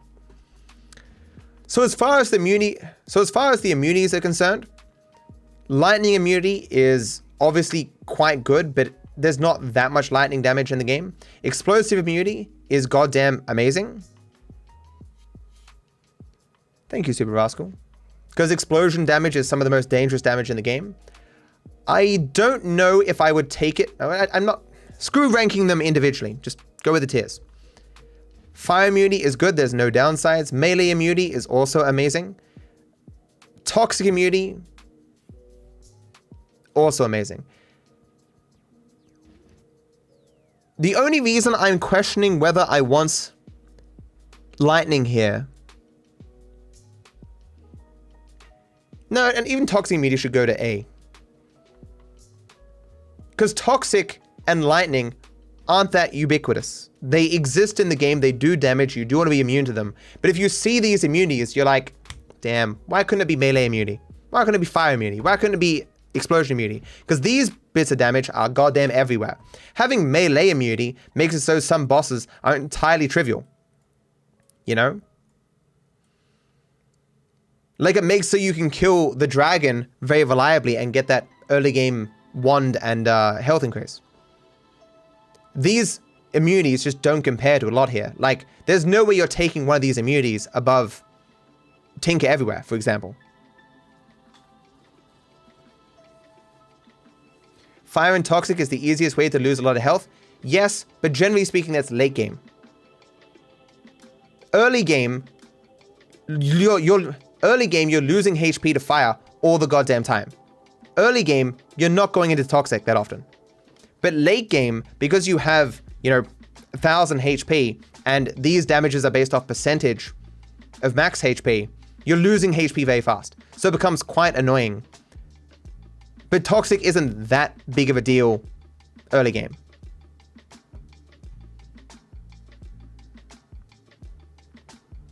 Who's doing that though, Young? Item radar, it's okay, I guess, but you never want to take it, so it's garbage. Like, it doesn't hurt you, it points out items for you. But ultimately, it's just a bunch of green dots that are kind of a distraction, and you don't know if it's pointing you towards something that has some value. The moon perk you don't get from Holy Mountains, right?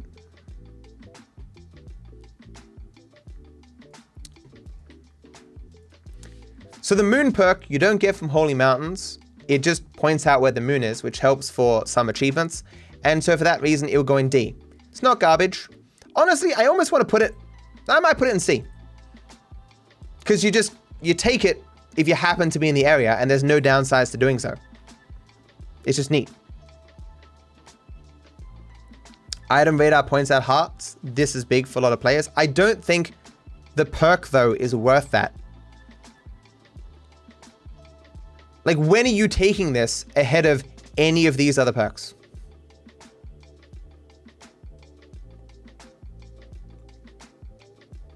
If you're forced to take a perk rather than simply get more gold and reset a bunch, why would you ever take this? You know?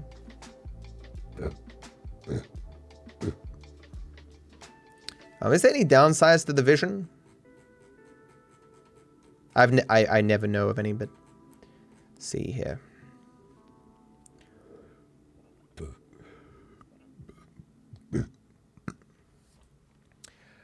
The All-Seeing Eye spell removes all fog, all darkness from everywhere.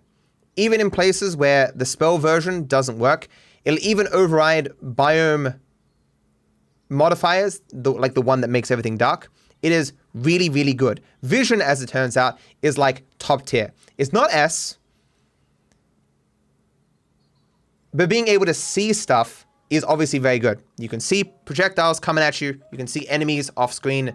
Like, especially, you can see enemies like when you're hiding in a particular area and you can see them over on the side. where they would normally be in darkness. You can see health increases. You can see items. It's just amazing. What is this one even called? Worms love you? Or fear you?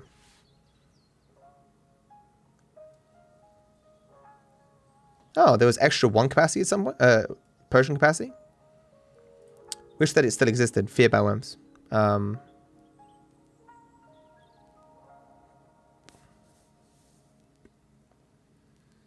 Yes.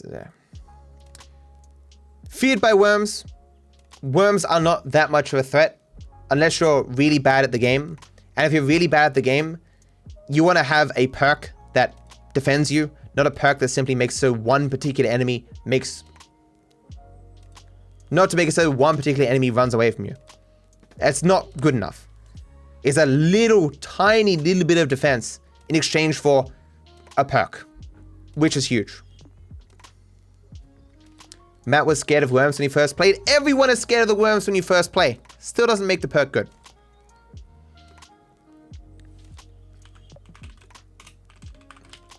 Just so you know, I know what these perks do, but I'm concerned that there's like a hidden text I don't know or some particular interaction.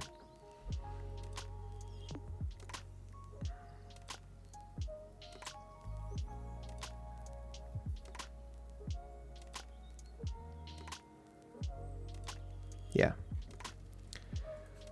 So repelling cape is good in some contexts, like if you have invisibility or you have stainless armor, both of which have a benefit when you don't have stains on you. At the same time, you drop off like ambrosia, which is very important. Ambrosia is a substance that you put on yourself that makes you completely immune to damage. And it is very annoying if you want that stuff to stay on you, like you're going to parallel worlds or you're trying to beat a particular boss and you move slightly and you lose it all entirely. So whether or not you take repelling cape largely depends on what you're doing, but it still defends you. You drop off more negative substances faster. It's like a B tier defensive spell for me. It does make it so that you catch on fire more often because you can't put water on yourself as readily. Like you can put yourself out, but you can't like keep your clothing wet, which normally protects you from fire. I still think it's a good perk, but it's like at the bottom of good for me. Malo, are you playing Elden Ring the stream? I'm kind of been alternating between Elden Ring and Hitman. Probably not. Not the stream, I don't think. Maybe tomorrow.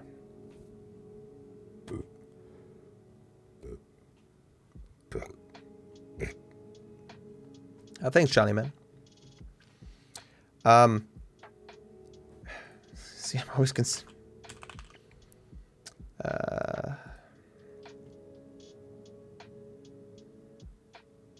yeah. So the extra life perk brings you back to life with 100 HP. Doesn't work when you're polymorphed, unfortunately. It is still good, though. Yeah. Because, like, even on your way down the first time, you do take this perk if there's nothing particularly amazing above it. I want to put it in A. Maybe B. Like, some of these in B. I would take it over some of these in B, but I wouldn't take it over any in A. So it's like sitting here. It's either at the bottom of A or somewhere in B. I'm going to put it in B.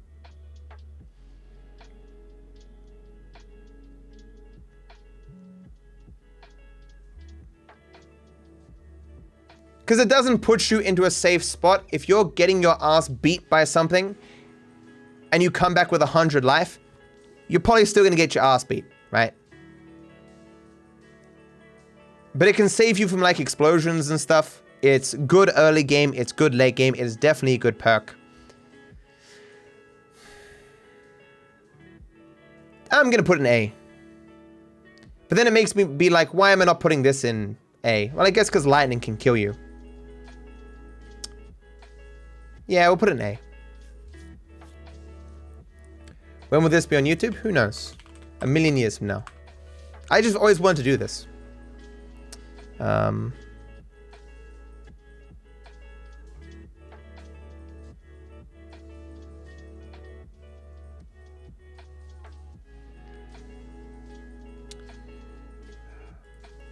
Revenge bullets makes it so you return fire when hit and you get a resistance to projectiles and explosions of 20%. I don't care about the return. I don't care about the returning fire when I get hit. I just care about the increased defense against projectile and explosions. It is like the bottom of B to me. Probably better than repelling cape. Because to me, there's no downsides to this. Many of these have upsides and some downsides, but there's no downside to having this perk. It's just not a perk that you... It's just not a perk that you pick over the really good perks, you know? It's that perk you go, well, I guess I'll get revenge bullets.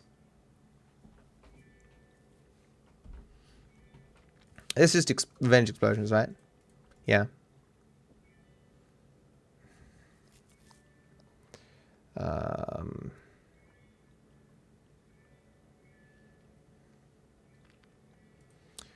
So revenge explosions gives you a 25% resistance to explosions and makes so you do some magical explosion when you get shot, or you take damage rather. Those explosions don't do damage to you, but you can, for example, explode something around you accidentally and kill yourself with that explosion. It is not a perk I ever really want to take.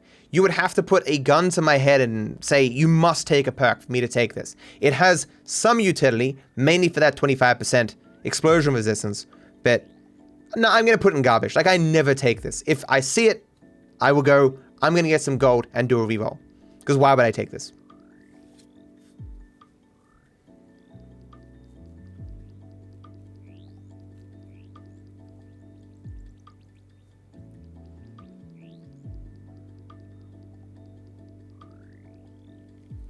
I was watching the rambles and I'm starting to think that somehow I avoided most of the stupid internet. Like, I don't think Aiden is truthful talking about Hitler. Can't imagine how people cannot understand reaction content's flaws.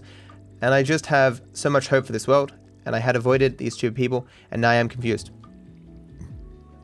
I don't like to admit this, but for a lot of my life, I didn't consider myself to be particularly special.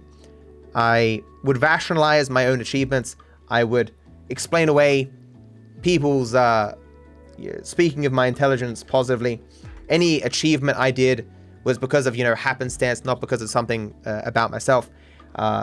And becoming somewhat of an internet personality and having to interact with the average person significantly more than I did in my early life. People on average are dumber than I originally expected or believed. And coming to understand that has been somewhat scary, because while I don't think... So, my estimation of myself has not increased. And I didn't think I was that great. So, when you're younger, you expect people who are older to have they've got stuff figured out. And the smarter people will handle things. And the average person, maybe they get some things wrong, but they're pretty smart, right? So, the world's going to continue to progress and go forward, and everything will be fine. And when you find out that the average person isn't particularly all that great, you become kind of worried that maybe things can go to shit, and you can't rely on people as much as you originally believed you could. Maybe I'm not communicating these thoughts very well, but it was somewhat eye-opening. You know what I'm talking about?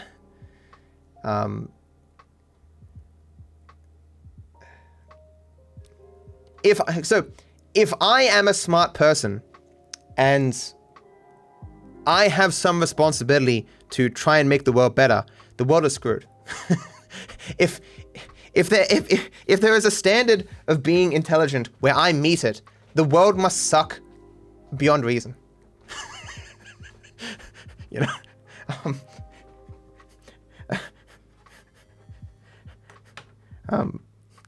Like, I should be the average in an ideal world. I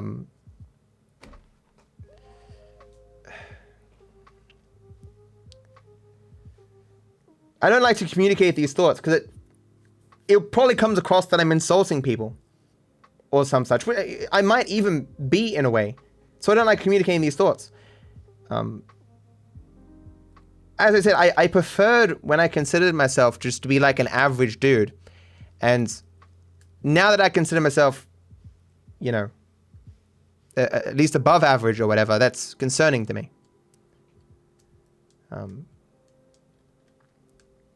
IQ test stream, prove your intelligence. IQ tests do not measure all aspects of intelligence. They exist to measure aptitude, in a large part for to showcase your likely your aptitude at higher education. It's not meant to be a be-all and end-all assessment of intelligence. Psychologists don't even agree on what intelligence is, or how it should be measured, or how many facets of it should be considered to exist. The mental processing cannot be reduced to a single number.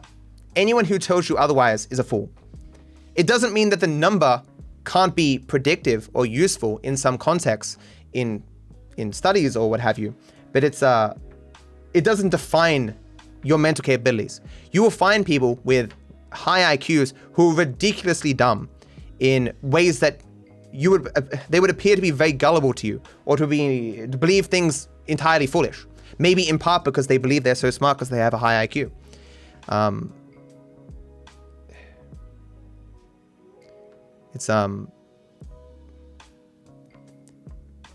The sort of person who takes an IQ test is a person who is looking for reassurance about themselves in some way.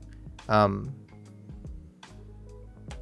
person who flaunts an IQ test is a person who hasn't achieved anything else in life and wants to give that number in replacement of actual achievements.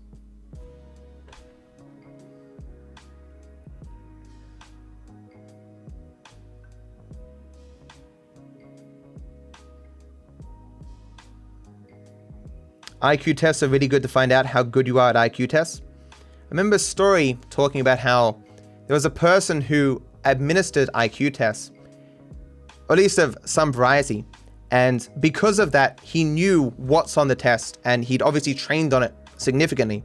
And so at one point, when he moved job or whatever, he was asked to do an IQ test, and he said, look, this is a waste of time. Like, it's going to give you a false score. And they're like, no, do it anyway. And he scored ridiculously high, because of course he did, because he'd been training to and knowing how to do IQ tests for so long. And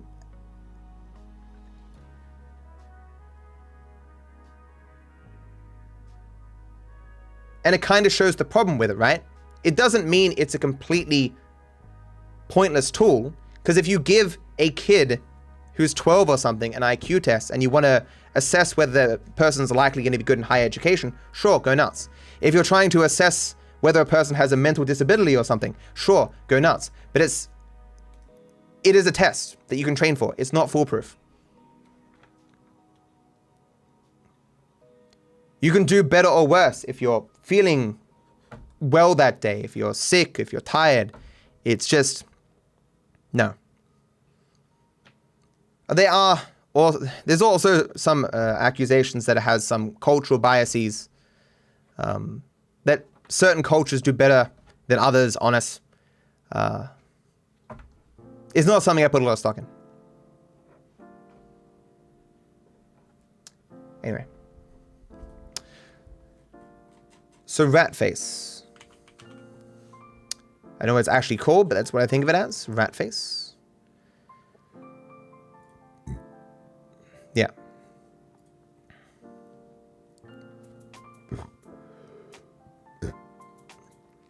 When you take damage, revenge rats, when you take damage, there is a chance for a rat to spawn and to attack your enemy. So you get a little friend, your little minion. It's garbage. Does not increase your power enough for it to be worth taking it as a perk. Revenge tentacle for the 25%, but let's see if it has anything else.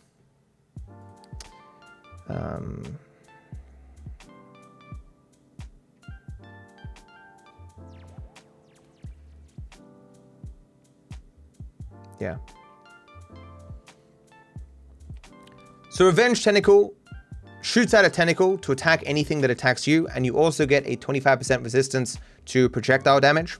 The tentacle isn't like of infinite range. It can miss targets, but it is still, 25% resistance to projectile damage, and therefore it is a good perk. Not amazing, but good. Close call. How many enemies is it?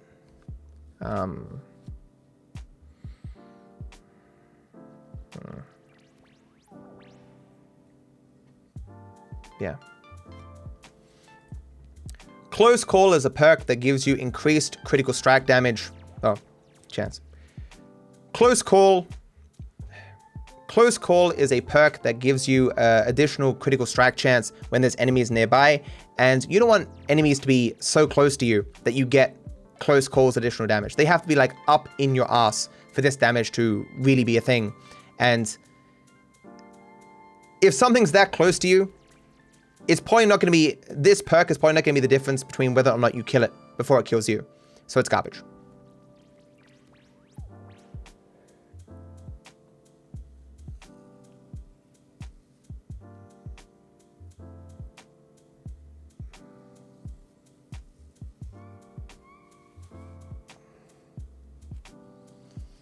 What's the site that builds one for you? I don't know of that site.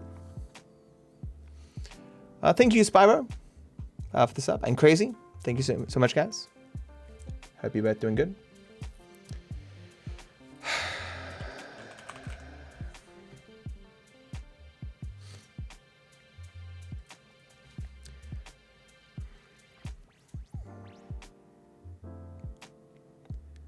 So Saving Grace stops you from dying and leaves you at 1 HP.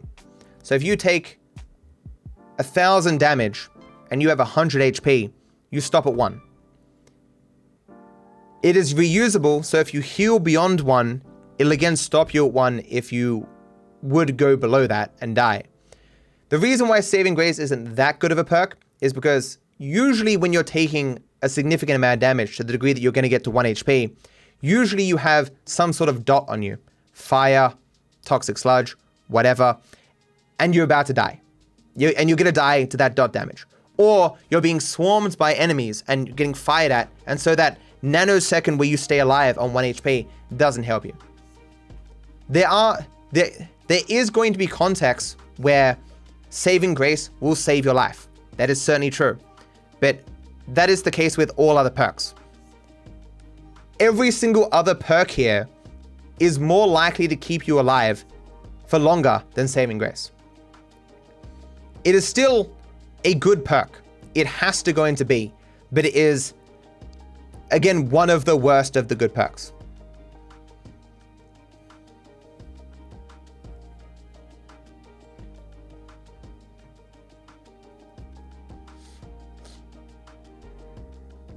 Like when Saving Grace hits, it really hits. But for 99.99999% of the time, it'll do absolutely nothing.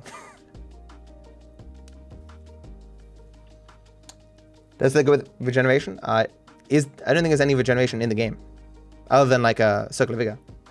Start of that.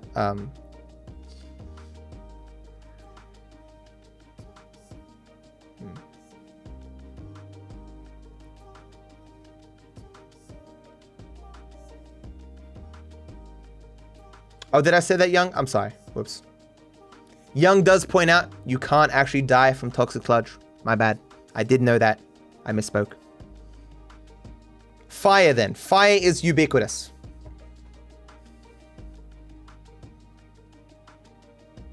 But obviously, the more things that you're resistant to, the less likely that you're gonna get dropped to 1 and immediately die. But then again, the more you're resistant to, the less likely you're gonna need Saving Grace. Usually Saving Grace saves you when you do something particularly stupid really late on in a very late game run.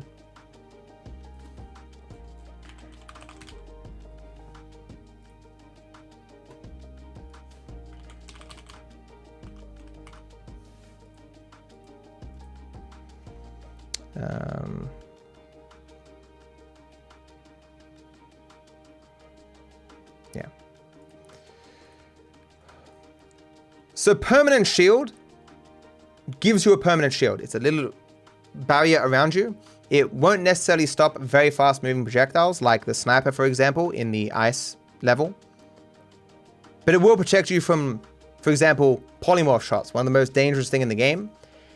And for that reason, it's either A or S. I am probably taking, well, it depends on the context whether I want the shield or these immunities. I would probably take permanent shield over lightning immunity.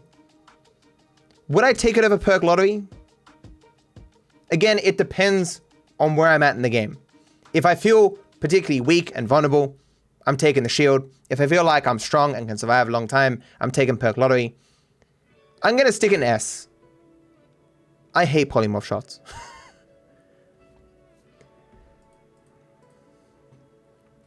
Slime blood. This one's going to be hard to assess. Because of the Uko, whatever the fuck it's called, kill.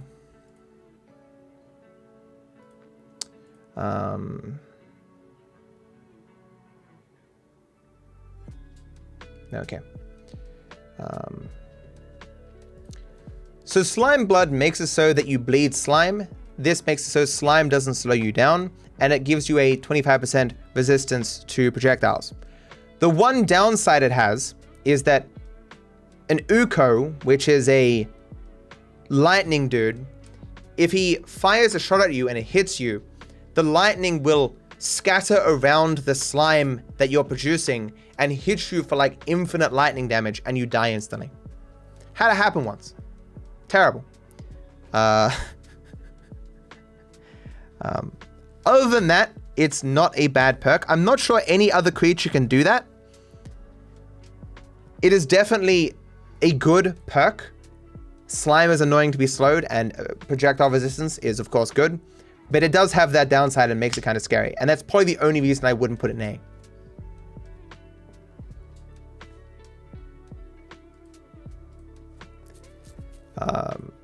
I need to...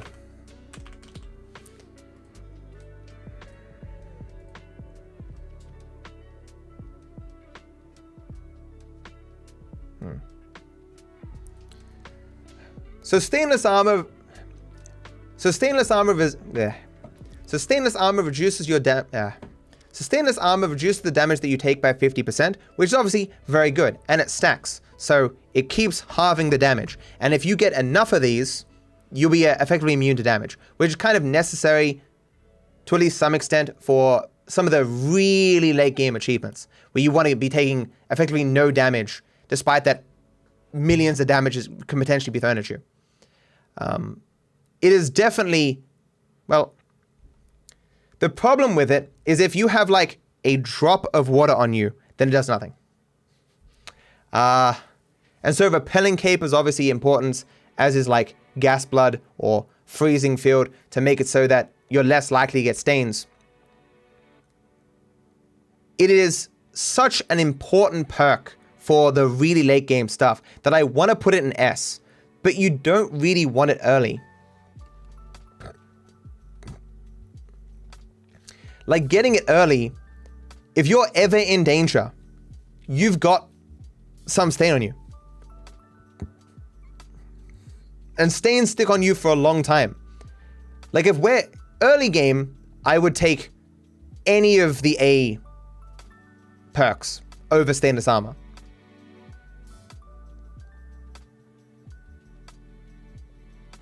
I would take all the S ones as well. I'm not going to put an S. I know it's a really important perk, but its usefulness for the late game stuff with achievements isn't good enough for it to be better than these, I think. Because all of these defend you more than does stainless armor most of the time.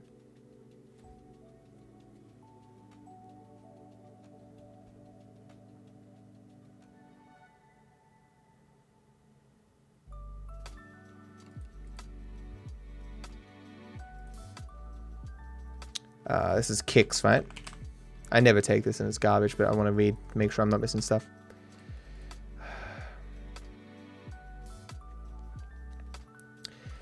Never skip leg day makes it so that kicking things, they go a lot further and your kicks do a lot more damage. I do not want to be up in someone's grill to kick them. This is garbage. You're never taking this for any reason. There's probably some niche circumstance where it's like, oh no, but nah, it's just not good enough. Telekinetic kick is going to be a hard one to assess.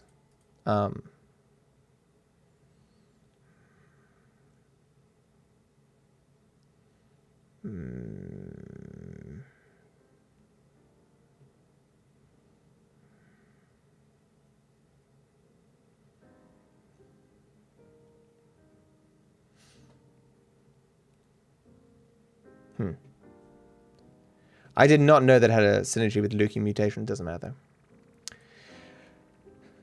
So telekinetic kick enables you to grab stuff with telekinesis and chuck them, which is really cool. Does a decent amount of damage. It is useful and necessary in some cases for particular achievements, but it also enables you to have a very quick kill on the final boss.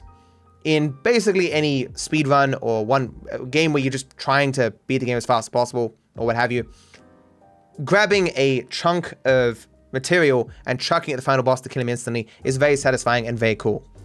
At the same time, I never take this outside of particular situations. Like, it's not bad, it's just not something that I tend to take. There is no perk here that I wouldn't take instead of telekinetic kick. But that might just be my playstyle where I don't kick all that often. Like if I use telekinetic kick more to chuck things at people, maybe. And maybe if I got it really early game when I didn't have a good wand and I just chuck things at people, I'd be better off, but I don't think it's good enough to be in a higher tier. Here's dodge, right? Telekinetic, teleport dodge, teleportize.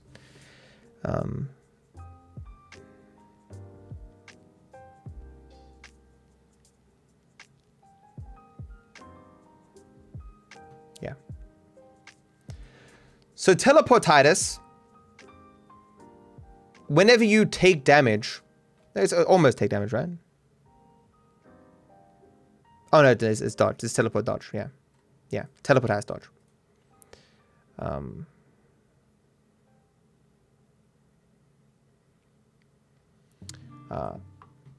You can't control the direction, right?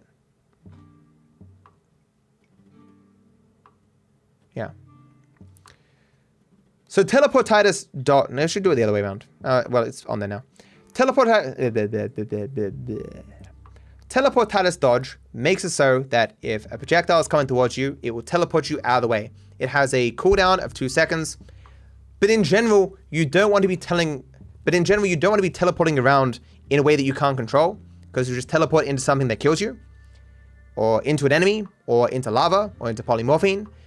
You want to control teleports, and for that reason, this sucks.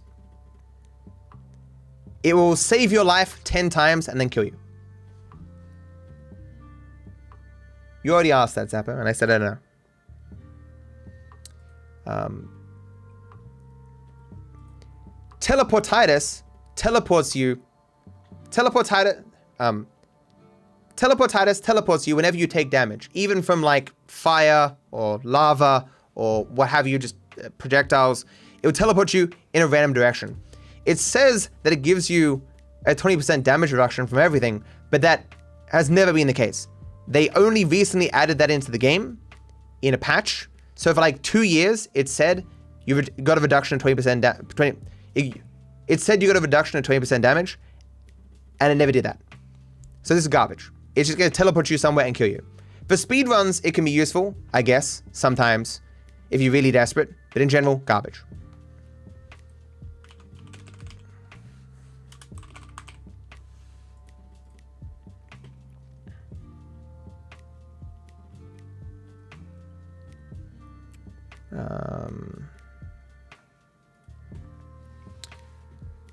How much is the heal?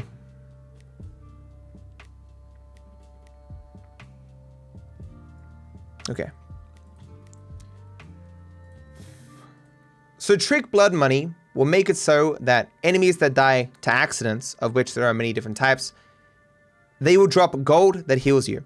And the amount of heal will be dependent upon how much gold is in the nugget. It's not that much of a heal. It isn't like a full HP heal, and how conditional it is to get the heals at all makes it not a very good perk. However, it is still healing. If you forced me to take a perk of all these in D and garbage, I'd probably end up taking this. Because some healing is better than no healing. I'm probably going to put it in C, actually. The worst of the Cs. It is not a bad perk because it gives you some healing, but it is not consistent enough healing. But still, good.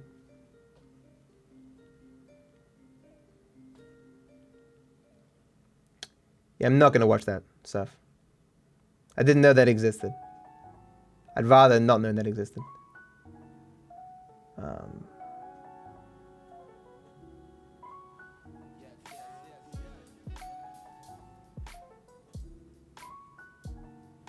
It's gonna be on main channel of VOD. Well, if it ever goes anywhere, it has to be on main channel. But it's 2 hours, so I guess probably will never be released anywhere. Because whenever I would fuck up in my speaking, I would go back and fix it, assuming that this was going to be an edited video. But now it's so long that it's kind of pointless, I suppose. But oh well.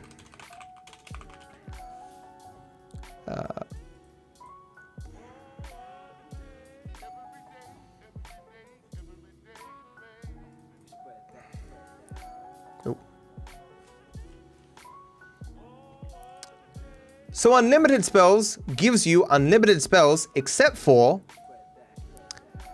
Black Hole, Healing Bolt, Circular Vigor, Mana Eater, Mana to Damage, Worm Launcher, Omega Black Hole, Giga Holy Bomb, Giga Nuke, Touch of Gold, Spells to Nuke, Spells to Black Hole, Spells to Death Crosses, Spells to Magic Missile, Matosade, Meteorosade, Summon Takasulva, and the end of everything.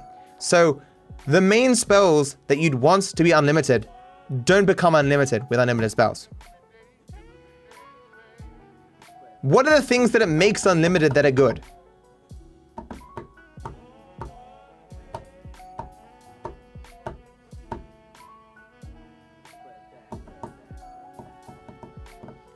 Ground to Sand, Lava to Blood.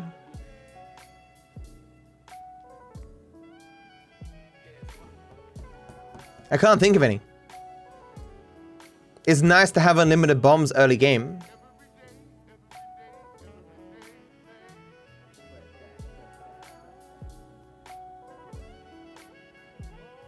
It has to go into good, but it's on the low tier of good. It is something that you take above all of these, but not above all these. So it goes in B.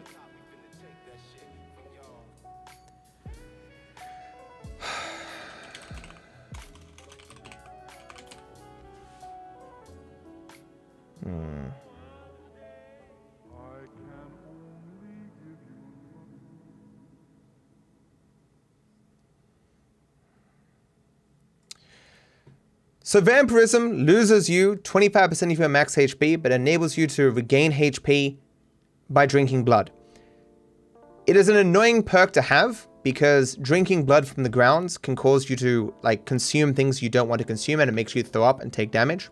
So generally you want to be filling flasks with blood, and so you need some synergies with it, like the more blood perk, which you never want to take anyway, or you want to have chainsaws so you can carve up bodies so that more blood spawns and you fill flasks and drink them. Because it's healing, it is good. If you get it really early, when 25% of your HP is just 25, that's kind of what you want. It's a perk that, especially if you're new, can either cause you to die because you've just lost so much HP, or it can carry you to your first win because you become so careful. You're running around with 4 flasks of blood, and so every tick of the flask heals you for 4. And so anytime you take damage, you drink all your flasks and run back to somewhere in the level and fill it with blood again, and you move on that way. So it's a good perk. I just don't think it's that great. It depends on the context whether I'd take it above any of these B ones.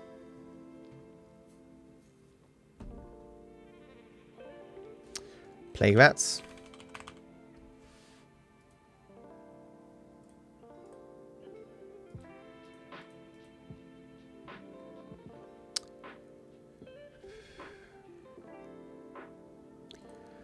Spontaneous generation makes it so that vomit around you spawns rats. It's garbage. Vomit is not that ubiquitous, and rats are garbage. What's this one called? Wand experimenter?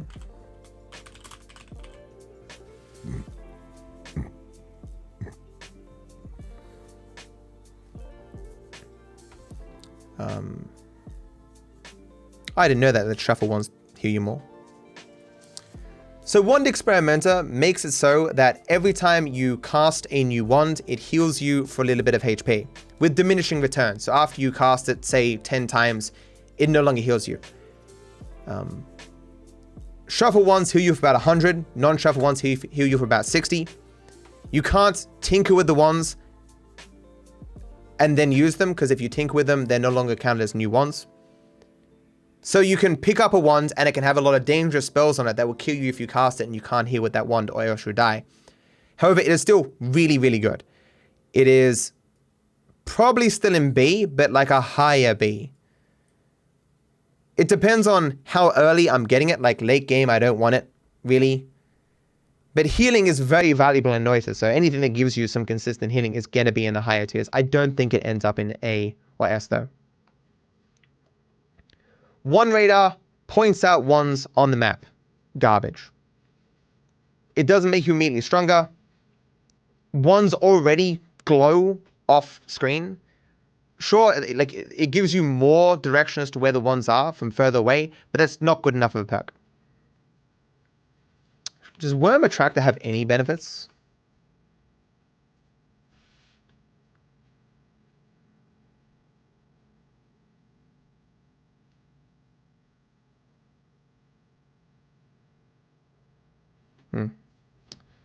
So Worm Attractor is not worth getting. Even though, like, worms do have some benefits. I mean, if you're immune to melee, they don't really do damage to you. Except the curse worms, of course, down in the further levels of the biomes.